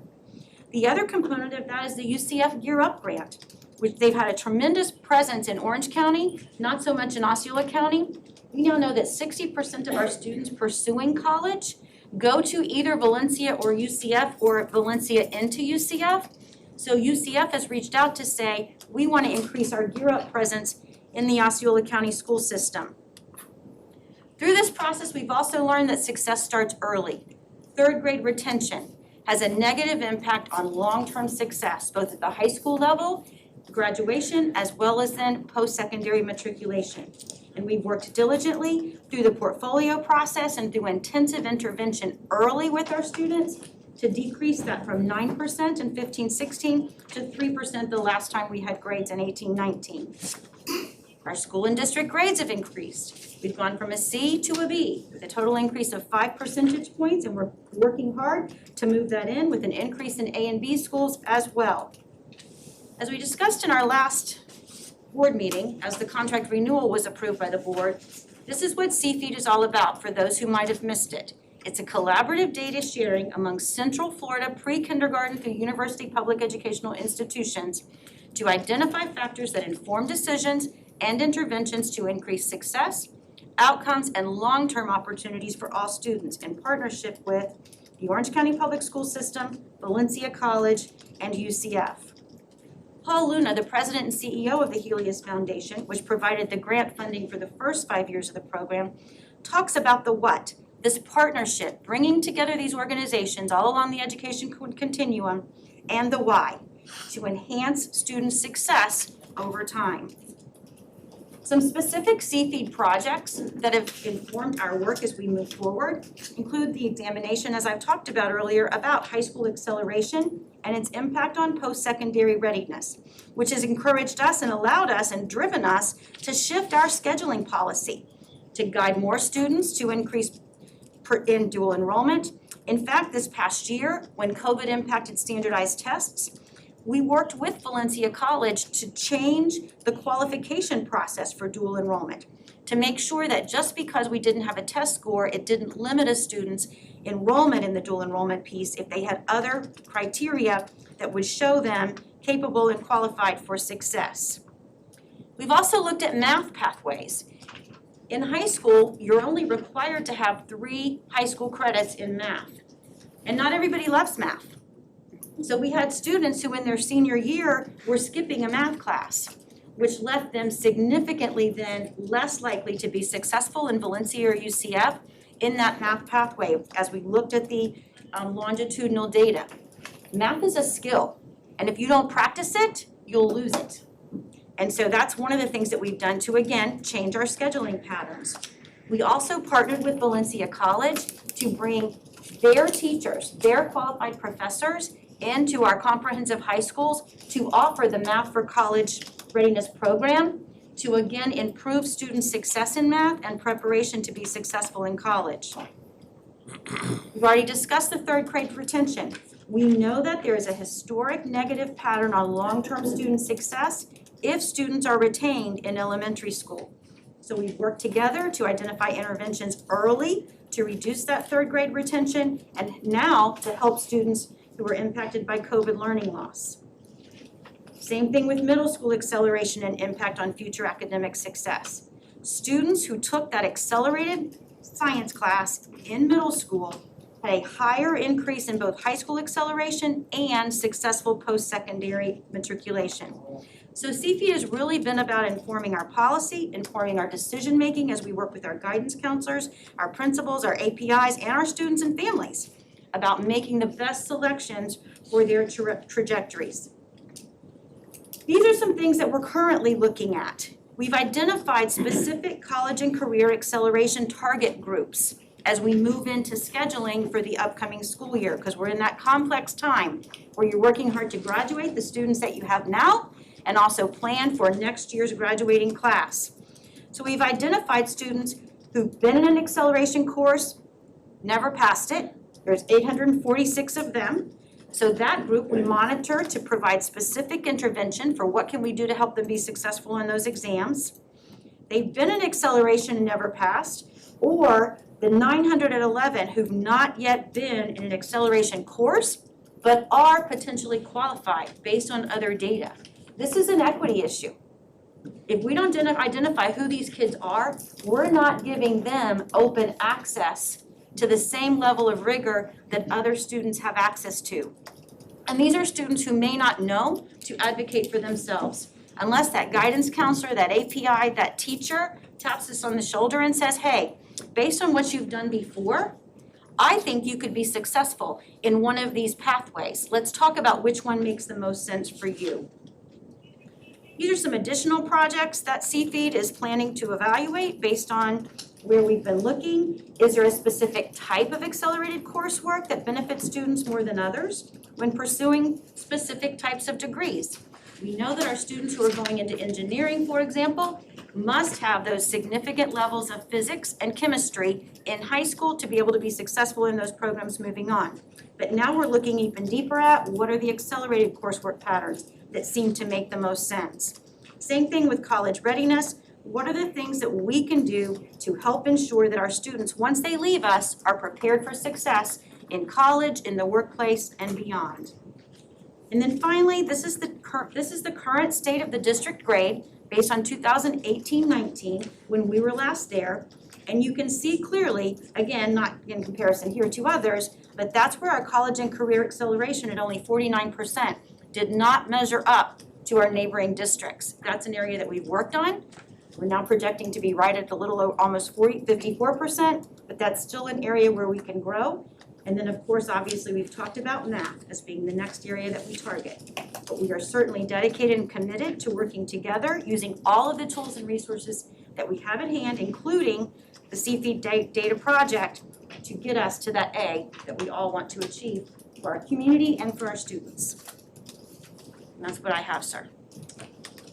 Guys, board, any questions? I do. Good. Okay, so just philosophically, I would disagree with the second slide here. Graduation is not the end, but rather the beginning. Yeah, it might be the beginning of their professional lives and so on, but it is the end of our job. Our job is to do the best job from the minute they enter school system until they graduate high school. So if we're focused, you know, and when I go through these slides and I'm looking at some of these numbers, number one, when I asked at the last board meeting, can we live without this? I'm not sure that a snapshot of our Florida median incomes is a response to that, or an appropriate response to that question. Some of this information that's in here, it still doesn't explain how CFED, what information CFED provided us that tells us that. On page 11, to explain what CFED is, you provide us with a 29-word sentence. Collaborative data sharing among Central Florida pre-kindergarten through university public educational institutions to identify factors that inform decisions and interventions to increase success, outcomes, and opportunities for all students. I don't think you should take 29 sentences to try to describe how a program affects kids. You can either say, this improves their math scores, or this makes them better readers, or this does this, or this does that, but these things are not really mentioning those things. And then when we start talking about the CFED projects, there's no information here. Supported policy development, decision-making, identifying acceleration attempt patterns that improve students' post-secondary success. How? Like, what did CFED give us was my question. I think that's what I want to know. What information does CFED provide us that draws you to this conclusion, this bullet point? And that's not in any of these presentation materials. So the question is here, like even on 14, demonstrated the importance of reducing time gaps in math. We paid $1 million so that we know that high school seniors should not skip a year of math. I don't think that really, again, could we survive without CFED? You could have paid me half the $1 million and I would have told you that seniors shouldn't have skipped a year of math. None of the information for spending the $1 million is substantiated in this report. And when we're talking about equity, which is one of the things that riled me up here, I think that there's a lot of way that we can reach equity in the schools without giving $1 million to Valencia, which I love, okay, which I graduated from, I appreciate them, but we're giving $1 million to Valencia instead of giving $1 million to the students through their education. So we're studying that, and it's not providing. These numbers here, future impact, college and career, it's already page 17. Are these Osceola numbers, or are these Osceola Orange County numbers? Or is it combined? This is Osceola High School students. Not So- Osceola High School, but Osceola County High School students. So if these are Osceola County, this slide itself demonstrates that we don't need to pay $1 million to find out what Orange County, because when we review this slide here, when this is presented to us, it shows us what our mission is. Osceola County, not Orange County, not Valencia students, not UCF. So from a philosophical standpoint, I think it's important that we stay focused on what our mission is. We don't know what the future brings when we're trying to get these kids back on track after a year of COVID. And I think, and I remain in the opinion that $1 million could have been better spent directly on the children of our county.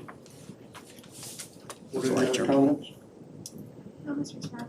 If not, we will move on to our regular agenda items, which is human resources. Item 13. I'll make a motion to approve item 13.03. So moved. Second. I have a motion by Ms. Castillo to approve item 13.03, seconded by Mr. Bass. Board, any further? Yeah, I want to go over the individual items, please. Okay, let's, Do I need to withdraw my motion, yeah, do you mind? Mr. Yeah, Chair? let's see if we can get a motion on 13.01 and then we can have discussion. I'll make a motion to approve item 13.01. Second. I have a motion by Ms. Castillo with a second by Mr. Bass to approve item 13.01. Another discussion, Mr. Melendez. Thank you, Mr. Chair.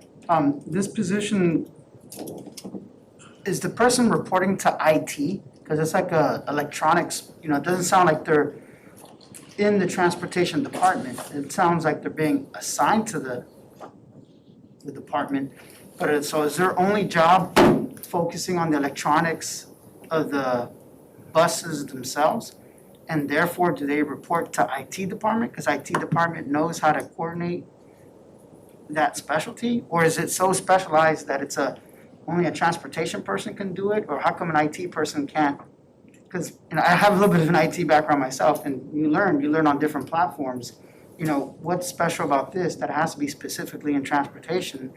And if it is in transportation, the person's working in full-time because there's enough work for it, is that person still reporting to an IT director and learning the newest techniques on how to update equipment and software? Because nobody in transportation, if they're not capable of doing it themselves, can teach that person how to do the job appropriately. So I'm just kind of wondering where that person is housed and who do they report to?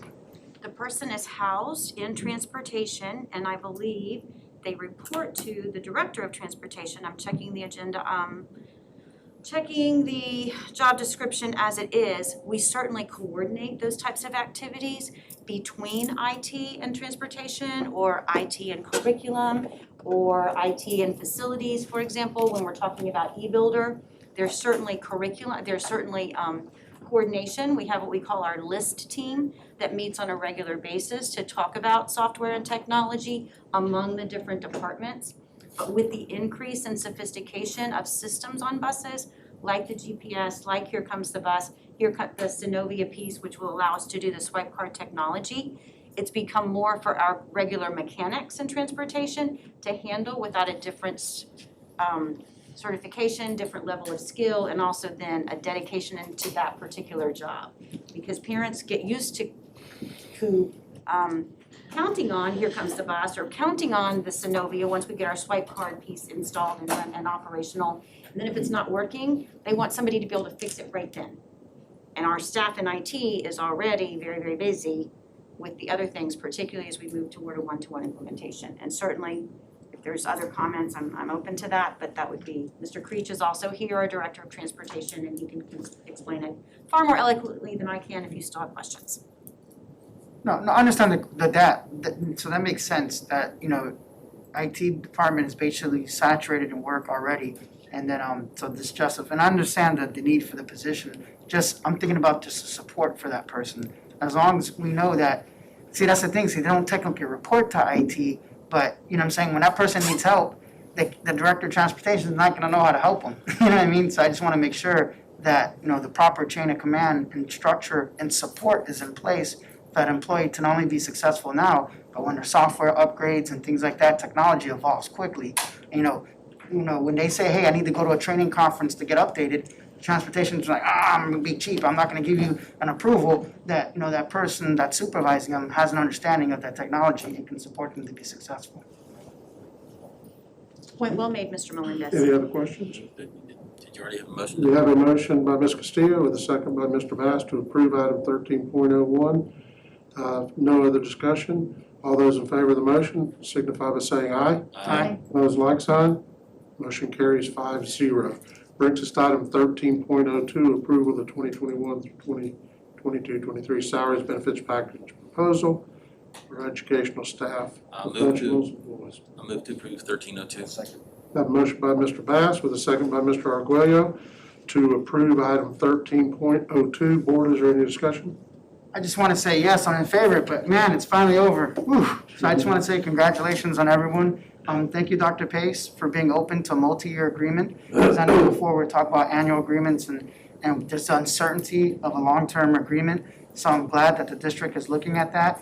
And maybe we can use that template for the other bargaining agreements in the future with the Teamsters. The teachers union's like its own thing, because who knows what the governor's going to say. But at least with the other bargaining units, if we can adopt a policy as a board to say, hey, let's do multi-year agreements moving forward and not get into this cat fight. And I think Mr. Allen, I don't know if he's here or not, but 92% ratification vote. yes. So I just want to say thank you. And I said, I don't want to just vote this in quietly in the night. I just know that staff put a lot of work into it. Mr. Boyd, everybody worked really hard. We did executive session multiple times. So I'm glad we finally got this over with and moving forward, we kind of learned from this and it's going to be a lot easier next time. Any other comments? Hearing none, I have a motion by Mr. Bass, second by Mr. Arguello to approve item 13.02. All those in favor of the motion signify by saying aye. Aye. Those like sign. Motion carries 5-0. That brings us to the facilities, regular items under facilities. Before we kind of go to before we go to the whole block. Does anybody need one pole? Can I just pull You 1403 did it all, only? we almost got there, we were that close. No, you can't just, if you pull one, we gotta do All one. right, we're gonna pull it. Huh? Yeah, we gotta pull it then. Okay, 14.01. I'll make a motion to approve 14.01. I'll second. Motion by Ms. Castillo, second by Mr. Bass to approve item 14.01. Any other further questions or comments? Hearing none, all those in favor of the motion signify by saying aye. Aye. Those like sign, motion carries 5-0. 14.02. Move to approve 1402. Motion by Mr. Bass with a second by Ms. Castillo to approve 14.02. Board, any questions, comments, discussion? Hearing none, all those in favor of the motion signify by saying aye. Aye. Opposed, like sign, motion carries 5-0. 14.03. I'll make a motion to approve 14.03. Have a motion by Ms. Castillo. I'll second. A second by Mr. Bass to approve item 14.03. Mr. Melendez, is this the one you had a? Yes, sir. Yes, and the reason why I pulled it last time from the agenda was there were some technicalities. 2 hours before the board meeting vote, when I reviewed the contract individually, it didn't include all the easements. There's an easement for Toho, for South Florida Water Management. It wasn't in there, only one of them was included. When we looked at the intersection to be done, it was a different intersection. It wasn't McLean Circle. So when we talk about process, we gotta make sure that, before something makes the agenda for us to get voted on, that somebody is ultimately responsible for vetting these contracts and make sure that they're properly drawn. Because I was going through each one of them, I kept seeing these things, and I'm looking at, all these folks saying, passing the hot potato. And so, in other words, it's being corrected, but also I want to make clear that, for the record, that we have to have a light, a traffic light. When I looked at the budget today, the budget didn't include a traffic light in there. So, and so are we gonna be responsible for paying for that signal completely? Or are we gonna try to cost share that with the county? Or are we gonna try to ask the county to pay for it completely? Is that why it wasn't in the budget that was presented to me this afternoon? So the signal is two-part. There's the part of the signal, the signal study that would be included as part of the due diligence. It's carried under the due diligence and outside the project costs where the land purchase and the access easements was addressed. And then the actual installation of the signal would be included in the in-project costs. And that is part of that 22.1 million.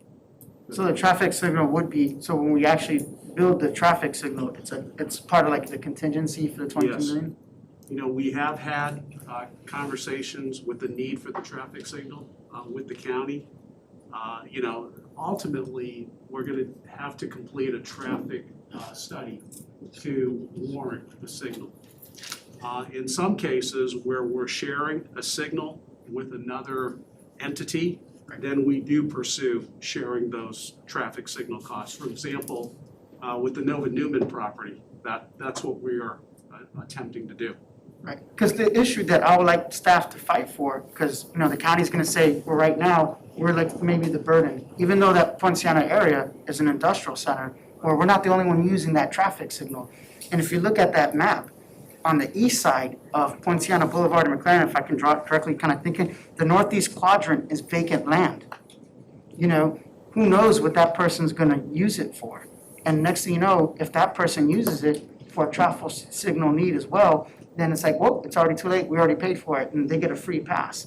So, that's where it gets a little sticky, but that's where I like for the school board to fight for it, because I'm hearing, quotes of a traffic light being up to like $850,000, depending on the type of traffic light that you use. And so, I really want this district, it may only sound like I'm being really cheap, but $850,000 is $850,000. And if we can pay for half and save $450,000, I'm all for saving $450,000. And especially with the county constantly burdening us with their development. We just talked about it. Mr. Bass was like, oh my God, we can't build the houses fast enough. That's the county approving it faster than we can build it. And here we are buying a piece of property that has no easement, that has no access to it. And so it is clear in the contract as written then, right? Because I haven't. 4.14. Yeah, so, in the contract. so if we can't get these easements approved 100%, that we can We walk can walk away. away. Yeah, and not be that's what helpful. I was looking for. I couldn't pull it up on my iPad. I pull it up on. So we have our civil engineer that's involved in the project that has been assisting us with our due diligence. I'd like to offer Mr. Hendel with Hanson Walters the opportunity to Sean, talk give further us your about name and address for the record, Sean. Sean Hendel, Hampton Walton Associates, 8 Broadway, Kissimmee, Florida, 347. So your questions are very good questions. The county, when we do our traffic impact analysis and our signal warrant, we will do a trip projection on that signal, background traffic plus what we're adding to it to warrant the signal. The northeast quadrant that you just talked about at the intersection of 17 and 92 in Poinciana, that has an approved preliminary subdivision plan and approved construction plans for phase 1. They will be paying impact fees that will pay their proportionate share of that future signal. So they're not doing the signal because they don't warrant it. But when they get to their third phase, they'll have an access onto that roadway, Robert McLean Boulevard, and they will add, that will trip a signal probably for that location. So what the county will do is they'll collect impact fees as those developments come. And then in our transportation impact analysis with the signal warrant, we will do a proportionate share analysis. That will say, okay, the school district is creating this much of the demand for the signal, and therefore they're responsible for this much. It'll be a negotiation because if it's not budgeted with the county, then they either need to get it in their budget or we would pay it and we would get impact fee credits back for paying it.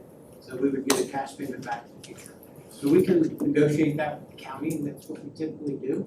And then we try to share the cost with the adjacent users.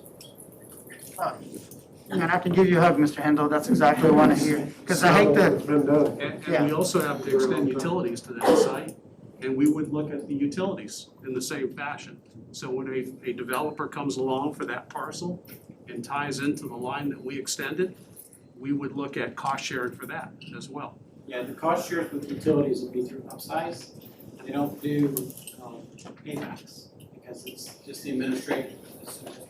Right. But for any utility that's larger than what we need for our use, then TWA will give us impact fee credits for that. Okay. And that's just part of the negotiation, but that comes, what Mark described as the third phase when we're actually doing it. And the last question then follows up with the TWA and South Florida Water Management easements. They're just trees, they're not like developable land. Is there a possibility that they may just give it to us for land mitigation? Because the west part of the property that we're thinking about purchasing has a bunch of trees on it. You know what I mean? So hopefully what we're buying doesn't end at the wood line, that maybe we can extend it past a little bit to mitigate the land for creating the easement. The answer to that is yes. So addressing that, I'm not under contract yet. I will tell you that I've had some conversations, and there's been conversations with both TWA and South Florida. So TWA, they basically said, yes, you can put that access across our property. They dictated the easternmost 120 feet, and that when we build the roadway that they're allowed to have access to. So that was for TWA. For South Florida, it was interesting because the property is not a conservation district, even though it pulls everything that you would think it's not. It was a condemnation against Avatar and another property owner. When they condemned those properties, it got them in fee simple. So for us, it's actually a godsend because now instead of having to go to West Palm and then to Tallahassee to remove a conservation easement, we simply have to go to the local office in Orlando.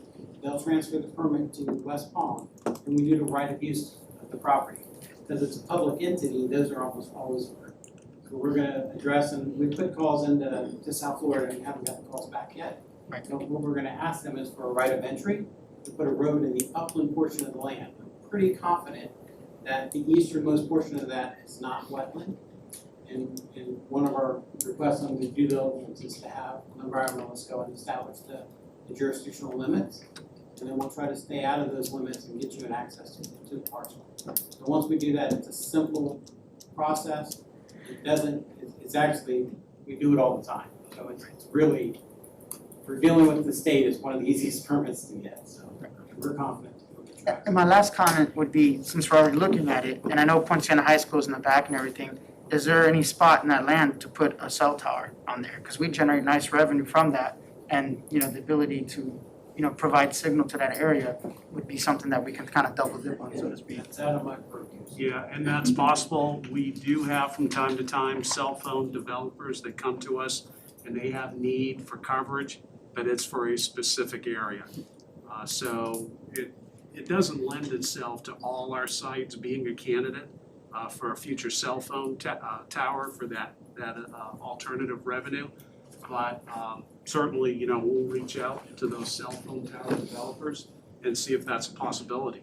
Yeah, especially since there's not residential abutting the property, it's open to industrial, you're not gonna get as much public, you know, complaints about it, because I know at times people want a cell phone tower right in their backyard. But if I you don't have know, the have you seen some of these cell opportunity towers they've been putting up? They look beautiful with the trees. to do that. The eagle's nest too, right? I'm telling you, they look great. We've got a lot of 200-foot pine trees. Yeah.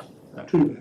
All right, but just something for staff to consider, if they can make that outreach and see if that's a possibility. Any other, Yeah, Mr. Chairman, I'd just like to publicly thank the property owner. This has been a very, very heavily vetted deal in which the brokers, the developer, the staff, our legal team has, I mean, we have literally tried to envision every conceivable thing to give us the best possible options available, and I appreciate, because there was one meeting after the other, and the owner of the property was patient in dealing with us when he could have easily just said, I'm flipping it off to a developer.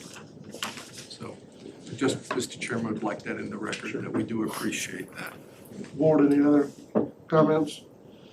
We have a motion by Ms. Castillo with a second by Mr. Bass to approve item 14.03. All those in favor of the motion signify by saying aye. Aye. Opposed, like sign. Motion carries 5-0. Item 14.04, Board. Make a motion to approve 14.04. Second. Have a motion by Ms. Castillo with a second by Mr. Melendez to approve item 14.04. Board, any discussion? Hearing none, all those in favor of the motion signify by saying aye. Aye. Those like sign, motion carries 5-0. Thank you, Sean. 14.05. Move to approve 14.05. Second. Motion by Mr. Bass, second by Mr. Melendez to approve item 14.05. Any discussion or questions? Hearing none, all those in favor of the motion signify by saying aye. Aye. Opposed, like sign, motion carries 5-0. Brings us to our public comment portion of the meeting. The first comment that I have, or the request to speak, is Alana and David Robinson. I'm assuming this has a different issue, right? It does. Okay, but that's fine, I just want to make sure I wasn't calling you on the same thing. Funny enough, I did not come here to speak about redistricting, but thank you for hearing me on it. What I did come to speak to you all about, and thank you for giving me this attention, was the current mask policy in our schools in Osceola County. In light of the governor speaking, I did hear a gentleman outside while the board meeting had started saying that it doesn't affect the schools, what the governor has said, and I don't think that that's correct in a small area. When I moved to Florida a year and a half ago from New York, I initially moved to Orange County and then moved to Celebration in August of 2020. When I initially enrolled my kids to school, masks were to be taken off when seated. That was the rule proposed initially. But that was changed, and I decided that I was going to homeschool my children for the first portion of the year. I did that because my son has a medical exemption from masks. He has a disability, a federally recognized disability. I tried to enroll with a medical exemption written by a doctor, and I was told that he had no choice and had to go virtual for school. That was a complete disservice to my son, who is disabled. He, as late as last year in Orange County, had an IEP for social skills, which if you don't know, under speech pathology is a service given to kids who don't connect as well with their peers. He's a very well-spoken child, but he needed the help. He needs to be in school. So in December, he'll talk to you about this. If it's okay, I'd like him to also receive 3 minutes. He's his own person, and he wants to speak. But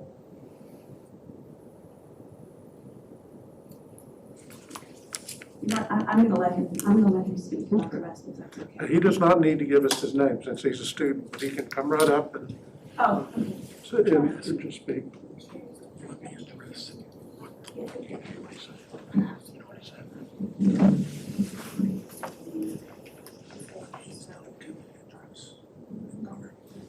Hello, Madam Superintendent and school board members. My name is DJ Robinson and I am a 4th grader at Celebration K-8. I am here to address the board about the difficult year I've had, and most likely other kids like me have had. I have a condition that is federally recognized as a disability. I have a severe bleeding disorder, and doctors say that I have a sensory processing disorder too. More on that later. Because of my bleeding disorder, there is a lot I cannot do physically that other kids my age can do. Luckily, going to school isn't one of them. I love going to school. I am the kid that asks for extra homework. I'm a gifted student. I love school. I moved to Celebration with my family just in time for the 2020-2021 year, right in the middle of the pandemic. I was excited that school was open. My mom told me that if I went to school, I would have to wear a mask while walking around, but while I was sitting at my desk or in gym class, I could take it off. I was so excited to be with kids in school then. Then a couple of weeks before school would begin, she told me that the rules changed and kids had to constantly wear masks. I knew I couldn't do that because I have a sensory processing disorder. What does that mean? Well, I chew on things a lot. Ever since kindergarten, it's been documented that I chew on things. Pencils, leaves. My mom even got me a chewing necklace. I chewed right in half. As you can see, this is my mask. This is my mask from yesterday. Chewed right through. And my mom decided that she wanted to get me a thing that I can chew on instead of the mask. Chewed right through that too.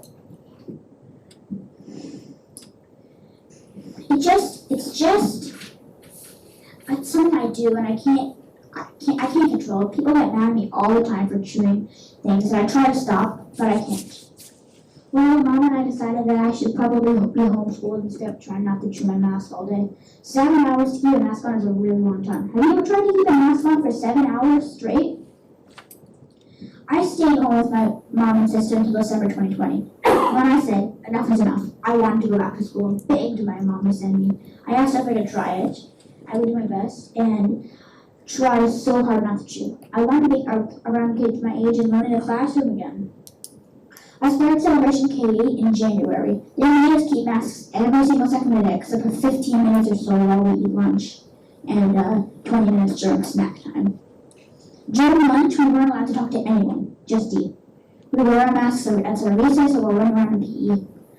Just today, they made me walk a track in scorching hot 95-degree sun with a mask on. Imagine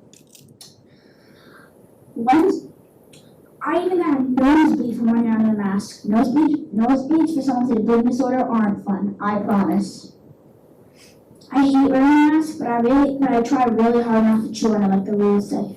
No matter what I do, I end up with a huge hole in my mask every day. I get teased a lot by other kids because of the holes I chew on my mask. They make fun of me. Some teacher forced me to go to the main office to get a replacement mask. Sometimes I just sit there all day with a hole in my mask, even though I chew right through the mask, and I guess I eat it.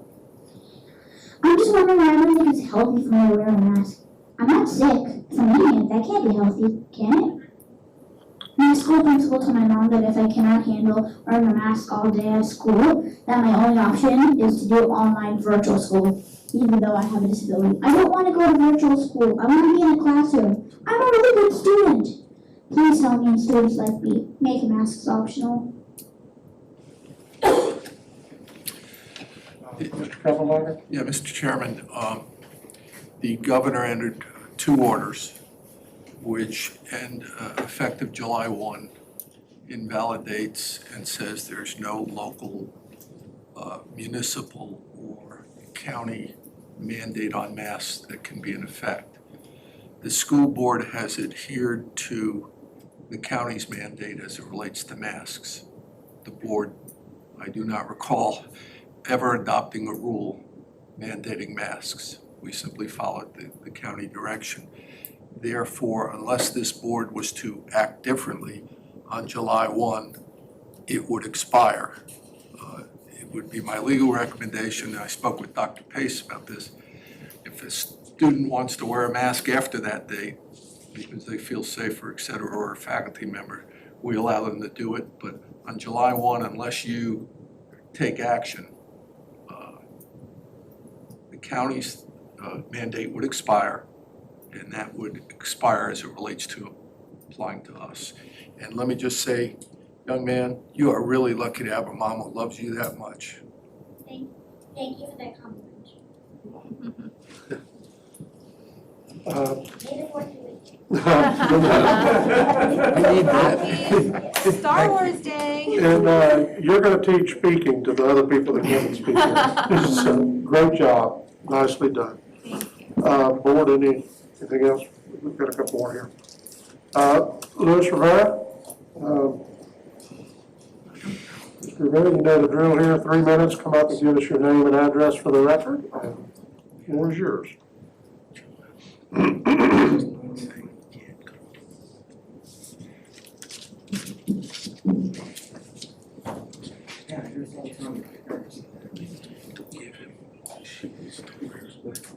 He gets nervous every time he does it. Oh, you do fine.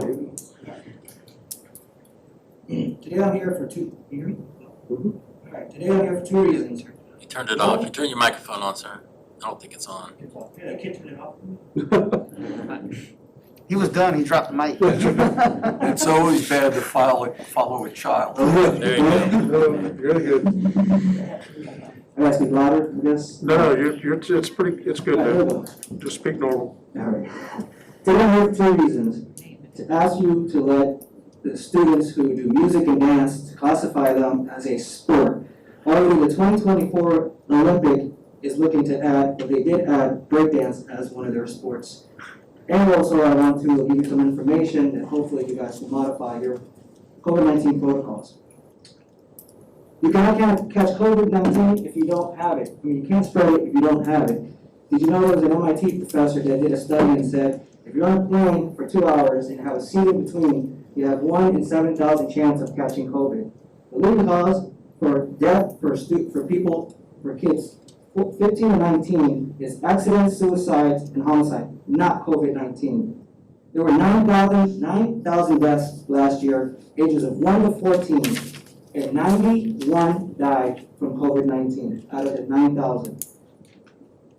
You guys have a ready, set, restart reporting section on your website. I looked at March 29th and I just picked out April 22nd. You guys have had, for example, on April 26th, 8 positive school personnel, 42 students, and almost 600 sent home. In March 29th, you guys sent home almost 450 people for only having 7 personnel and 38 students. That's a lot of people. The NBA has a thing that says they can wait 10 days to go back to play, or test negative twice at least in 24 hours apart using the PCR test. So they kind of not followed the CDC guidelines. They made their own. The reason I'm here is because my son was a virtual student, and for the first time he goes back to school, he gets quarantined. I called the school and said, hey, the person that called in, did you guys get documentation, or how do you know that that person had COVID? I think that we can do a little bit better and accept another method of instead of word of mouth. I asked why my kid broke protocol. I asked why he wasn't 3 feet. I was told that he was 3 feet, but that he was 15 minutes next to someone. And so now my kid gets quarantined, and when he comes back, it's going to go over and over again. That cycle is not being broken from what I'm looking at all the statistics. I was just asking you guys, since you guys cannot adhere to the 3 feet or 6 feet because the kids are crowded, that you guys modify, because you can't keep having students going to school and then back. These kids are not dying at the rate at people who are 67. You guys know that.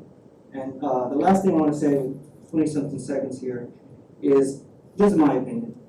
Educate the students if you guys are gonna, don't influence them, inform them about this vaccine. 12 to 14 or whatever's gonna come out soon, don't say, hey, did you get the vaccine? That's none of your business. But, it's a medical thing. You're not asking people, did they get this shot or that shot, or have they taken, I don't wanna go into that, but just inform them, hey, we have this available if you want it, and that's it. You don't have to say, have you had the COVID-19 shot? That is nobody's business but yours. Thank you. Thank you. Can I give this to whoever does the, it's just, these are the fact sheets from all the, what do you call it? Moderna, Janssen, all that, Thank you. Thank you, sir. Sandy Bohan? Say that right? Sandy still, is there anybody outside? No, sir. She left. Okay. All right, that concludes the public comment portion. That brings us to our attorney. Just very quickly, Mr. Chairman, members of the board, to give you an update.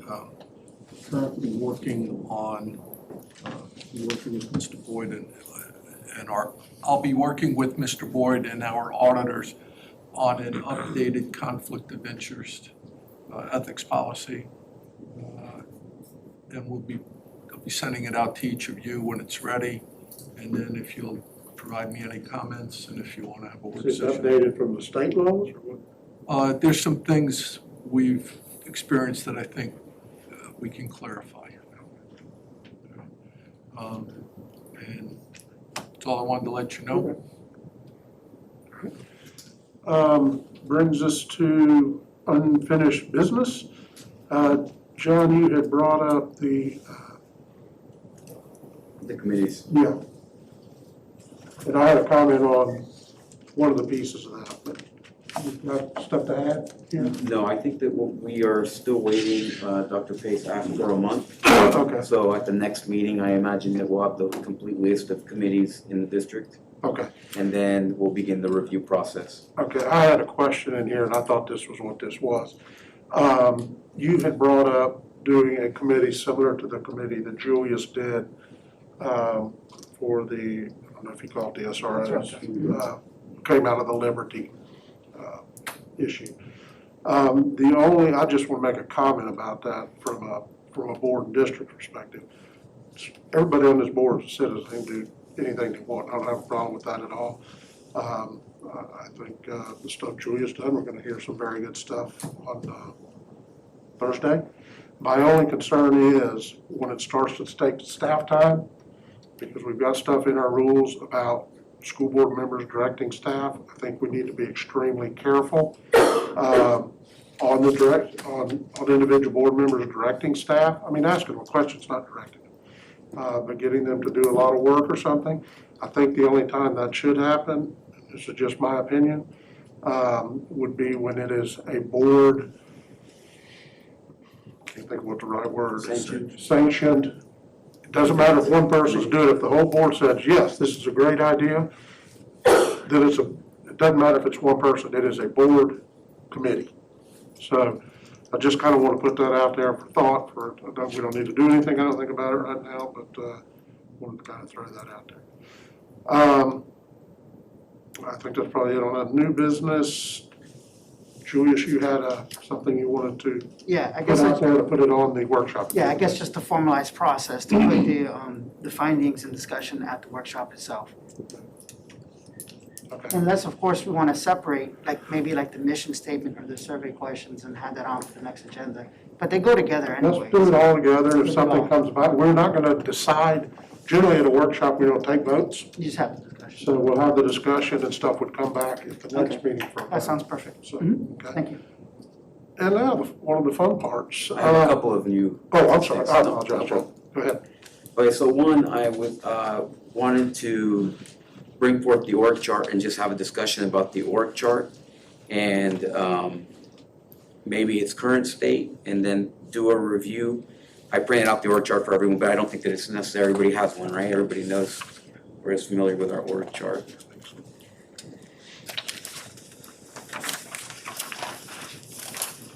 So that's that. I don't know if that merits a workshop, or if maybe everyone can review the current org chart and then maybe come up with a couple of opinions on the status of that org chart and any changes which may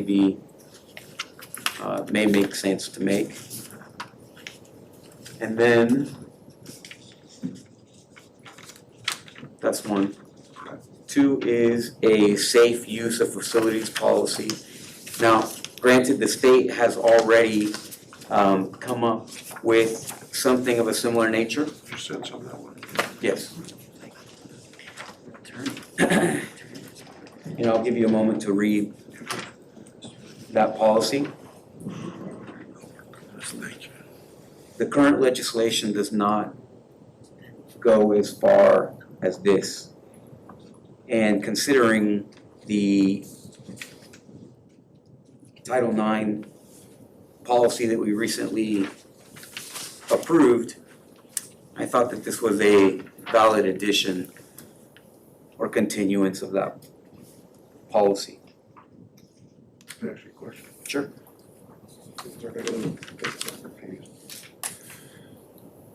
Would this be in addition to the state policy, or would this replace? Well, so the state Tell me doesn't, what you- the state does not go this far. The state doesn't make mention in the legislation that I've seen. Okay. But a matter of process, though, I can understand what the chairman says. You know, typically, when a new law gets created at the state, then Mr. Boyd then has to modify our school board policy to accommodate the new law. That's exactly what I'm doing. So, yeah, This is your recommendation for. That's so, correct. so I'm just letting you know, I'm curious to see what the changes are first before I can, because it's almost like putting the cart before the horse. I can see where you're Well, the going. legislation happened, it doesn't discuss these topics. So what I did was, I wrote one so that we can present it to, or provide it to Mr. Boyd to put it along get it involved in the process. Mr. Chairman, could I ask, could we agenda this for the next meeting so that I mean, this is a very litigated hot topic right now. And I just. So before I was, I wanted to read it. Absolutely. Yeah, absolutely. I was not expecting a vote. Quiet, dark room. I have to read the legislation because sometimes when the state passes legislation, there's a concept called preemption, where they basically said, we have preempted this from any local body doing anything other than what we've ordained. And I have not read it yet or seen it codified and signed, so I if that's all right. No, absolutely. Do that. Good with that? Ms. Castillo, your light went on off. No, the Okay. question was answered, actually. Okay. Wanted to know where this came from. Got it now. Thank you. All right. And I got one last thing. Mr. Guo, could I ask one, Mr. Chairman, while Sure, we're getting that? Yeah. Members of the board, to the extent you have any ideas regarding the organizational chart, if you could tell me ahead of time so I can make sure I'm ready as it relates to the law on any issues. That way you don't hear me go, could we postpone this while I look at the issue? So kind of send you the information. Thank you. Actually, the policy is very similar to what I submitted already to the board as an attachment. Is this the one you read? Is this what you read? It's similar, but modified in reaction to what the legislature passed. So what I've passed out recently is essentially something that, a board item that was passed in Miami by Dr. Gallen, which was, and op-ed piece, which they talked about CARES money and receiving CARES money. And I would recommend something similar. I don't think that a quarterly review of how the money was spent is a great way to receive and spend that money. I think that we should meet and review with more frequency and more transparency to the public. So that's, I'll let you chew on that and then come further. This was passed? It was. It was passed, okay. Is this Is this like the motion, or is this like the record of the meeting? I'm just curious. That is how they submit their agenda items. Okay, this is the agenda. That's the agenda item. Gotcha. And the op-ed is in the back. Okay, that's right. I would like to say, two more things here, very quickly, just not. I just wanted to, one, the mask issue, obviously that kind of has been, now it's a dead horse. So I'm looking forward to the day, we don't have a policy. A lot of people reached out to me and had some opinions on that, and I think that the attorney, Mr. Kropenbrucker, actually made it very clear. The state overruled the policy, which is what we were adhering to. Now we are kind of in limbo, but it doesn't expire until July 1st. July 1st, we are without a policy. So unless we come up with a new policy, then masks de facto become optional. Is that what you're saying? Yeah, I would have the board simply say they're optional, so it's clear on the record, and we don't have somebody going, well, I'm not gonna have masks in my school. I absolutely agree that we should come up with a policy to fill the gap unless there's further guidance that actually establishes one for us, right? Or you just let it expire and just go as is. And You know what I mean? You just allow it, just say. That's what Frank was just saying, that he should make a policy. Dr. Spade spoke with me today on this. She's monitoring this stuff very, very closely. So as the weeks go by, we'll have better clarity on what is developing. And I know, I think this is the path we're going down. We had that, I don't know if we called it a task force that had the doctors from Nemours on it. I'm gonna be I assume they're meeting sooner than later, are gonna give us some guidance. They're gonna be very curious of what that guidance is. I just want to say, God bless all those teachers who, from third grade down, because third grade down, they have no hygiene, they don't know what hygiene is. I've received so many phone calls, and I've received letters and photographs actually. And you know what, I think if you took those masks from some of those kids and put them on a counter, they would crawl off the counter themselves. And so it's gonna be, I think we're gonna have a lot of happy teachers if we follow this and kind of let it sunset in July. And if that's kind of, from my standpoint, if that's what the medical group says, I'm fine with either way. The only thing I do feel like is we, as a school district, we have been pretty successful of not spreading stuff to students. And now, I don't remember which one it was that spoke, I think it was Mr. Rivera, about the number of kids quarantined and out of school. And that was kind of part of the deal, but we were pretty successful in the low rate we had. So I don't want to just throw everything out if there's still some good stuff out there that will help prevent it. Just my opinion. We'll see what this guy say.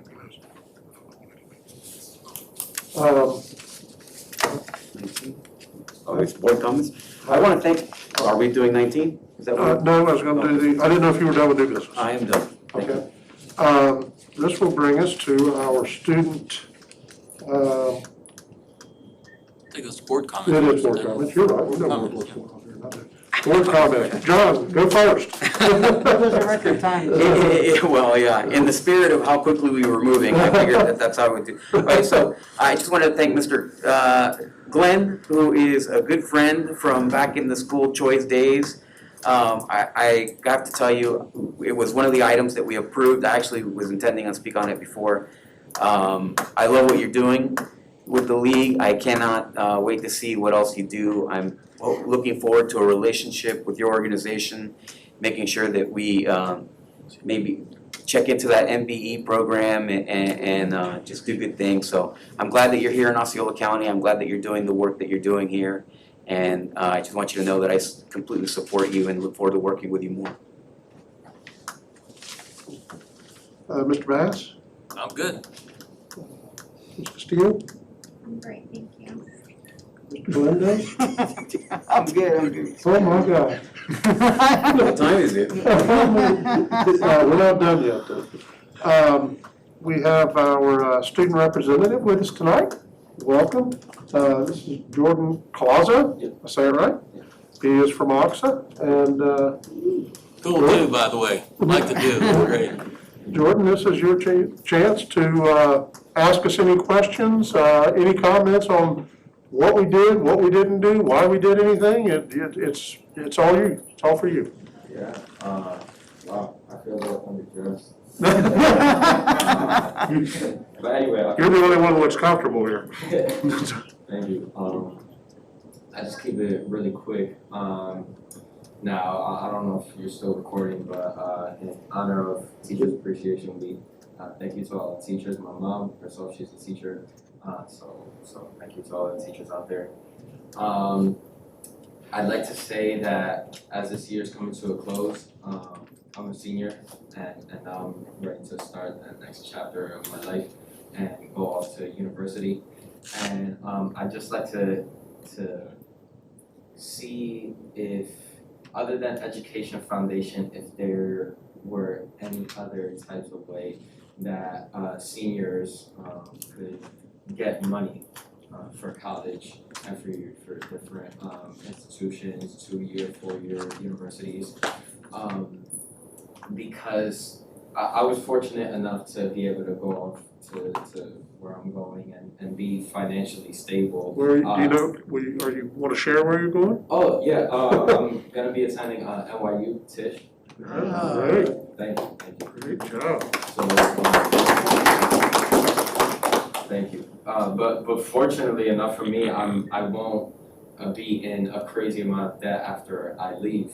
But I have friends that have, especially at art school like AXA, where these art programs can get pretty pricey. I have friends that have gotten into top 5 universities for their intended major, but unfortunately they just don't have the money to be able to go there, even with the financial aid help that is provided by Education Foundation and any other scholarships that they receive. And I understand that this is an issue that also has to do with their family's financial situation, but I just wanted to know if there were any different ways that these people can receive help. Because I know in Osceola County, there's a lot of old land, there's a lot of old money here, but I'm not too sure if there's. Yeah, I'm just not sure if there's enough awareness of people that have the money here to donate to these foundations, or I know Mr. Aguayo mentioned before how something like C-Feed, is it really needed by the county? Do we need to allocate $1 million to a program like that when we can be allocating it to seniors that are graduating from our Osceola County high schools? You've been watching. So I'll tell you one thing that students can do, that any student can do so they can get an education, is some military service. Certainly, I wish I had done it that way. I didn't do it that way. I joined Hard Knocks and then joined the Army. But I would definitely recommend it. There's a lot of people in this room who served, and obviously the GI Bill is a great deal. Financially speaking, it's a great deal. You know, short amount of time, short amount of service, big amount of reward. So that's one way.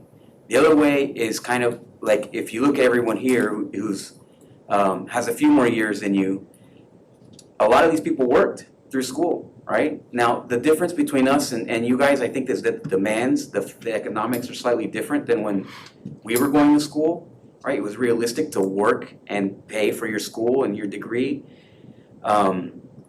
Maybe it is, maybe it's not for you, you know, but I can tell you my daughter is actually in the same situation. She's going to USF, and she has not asked me for a dime. So I mean, I'm very proud. She works full time, and she supports her way through school. And I would give her anything that she asks for, but she doesn't, you know. And the other thing besides the military is work ethic. That will get you through school and get you through life. So don't let anybody make any excuses for themselves.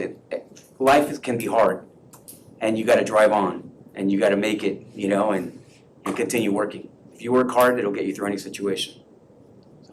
That's my input. Dr. Pace, can you talk a little bit about the college counselors that we have that should be able to help with that? Hopefully he's aware of that. Absolutely, your best resource is right there at OXA, your college and career counselor. Oh, yes, if I may. Miss Gill, Miss Graham Gill, wonderful.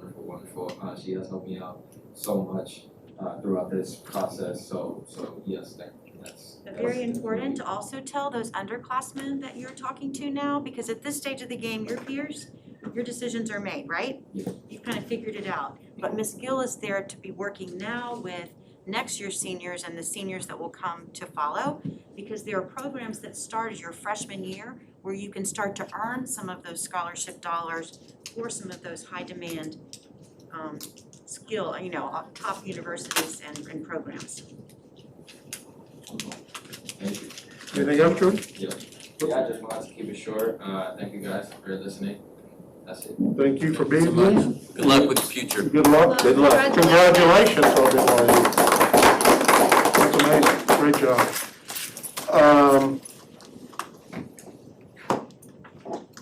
The great news is, we don't have to do the recess for executive session. We could just adjourn and go home. We are. Mr. Chairman. No, Frank, what? No, just one thing. I just gotta do this. I've been meaning to do it every meeting. I just wanted to thank the deputy sheriffs because they stand here all meeting looking out for us. And I really appreciate it. Thank you so much. Is that it? 8.02. You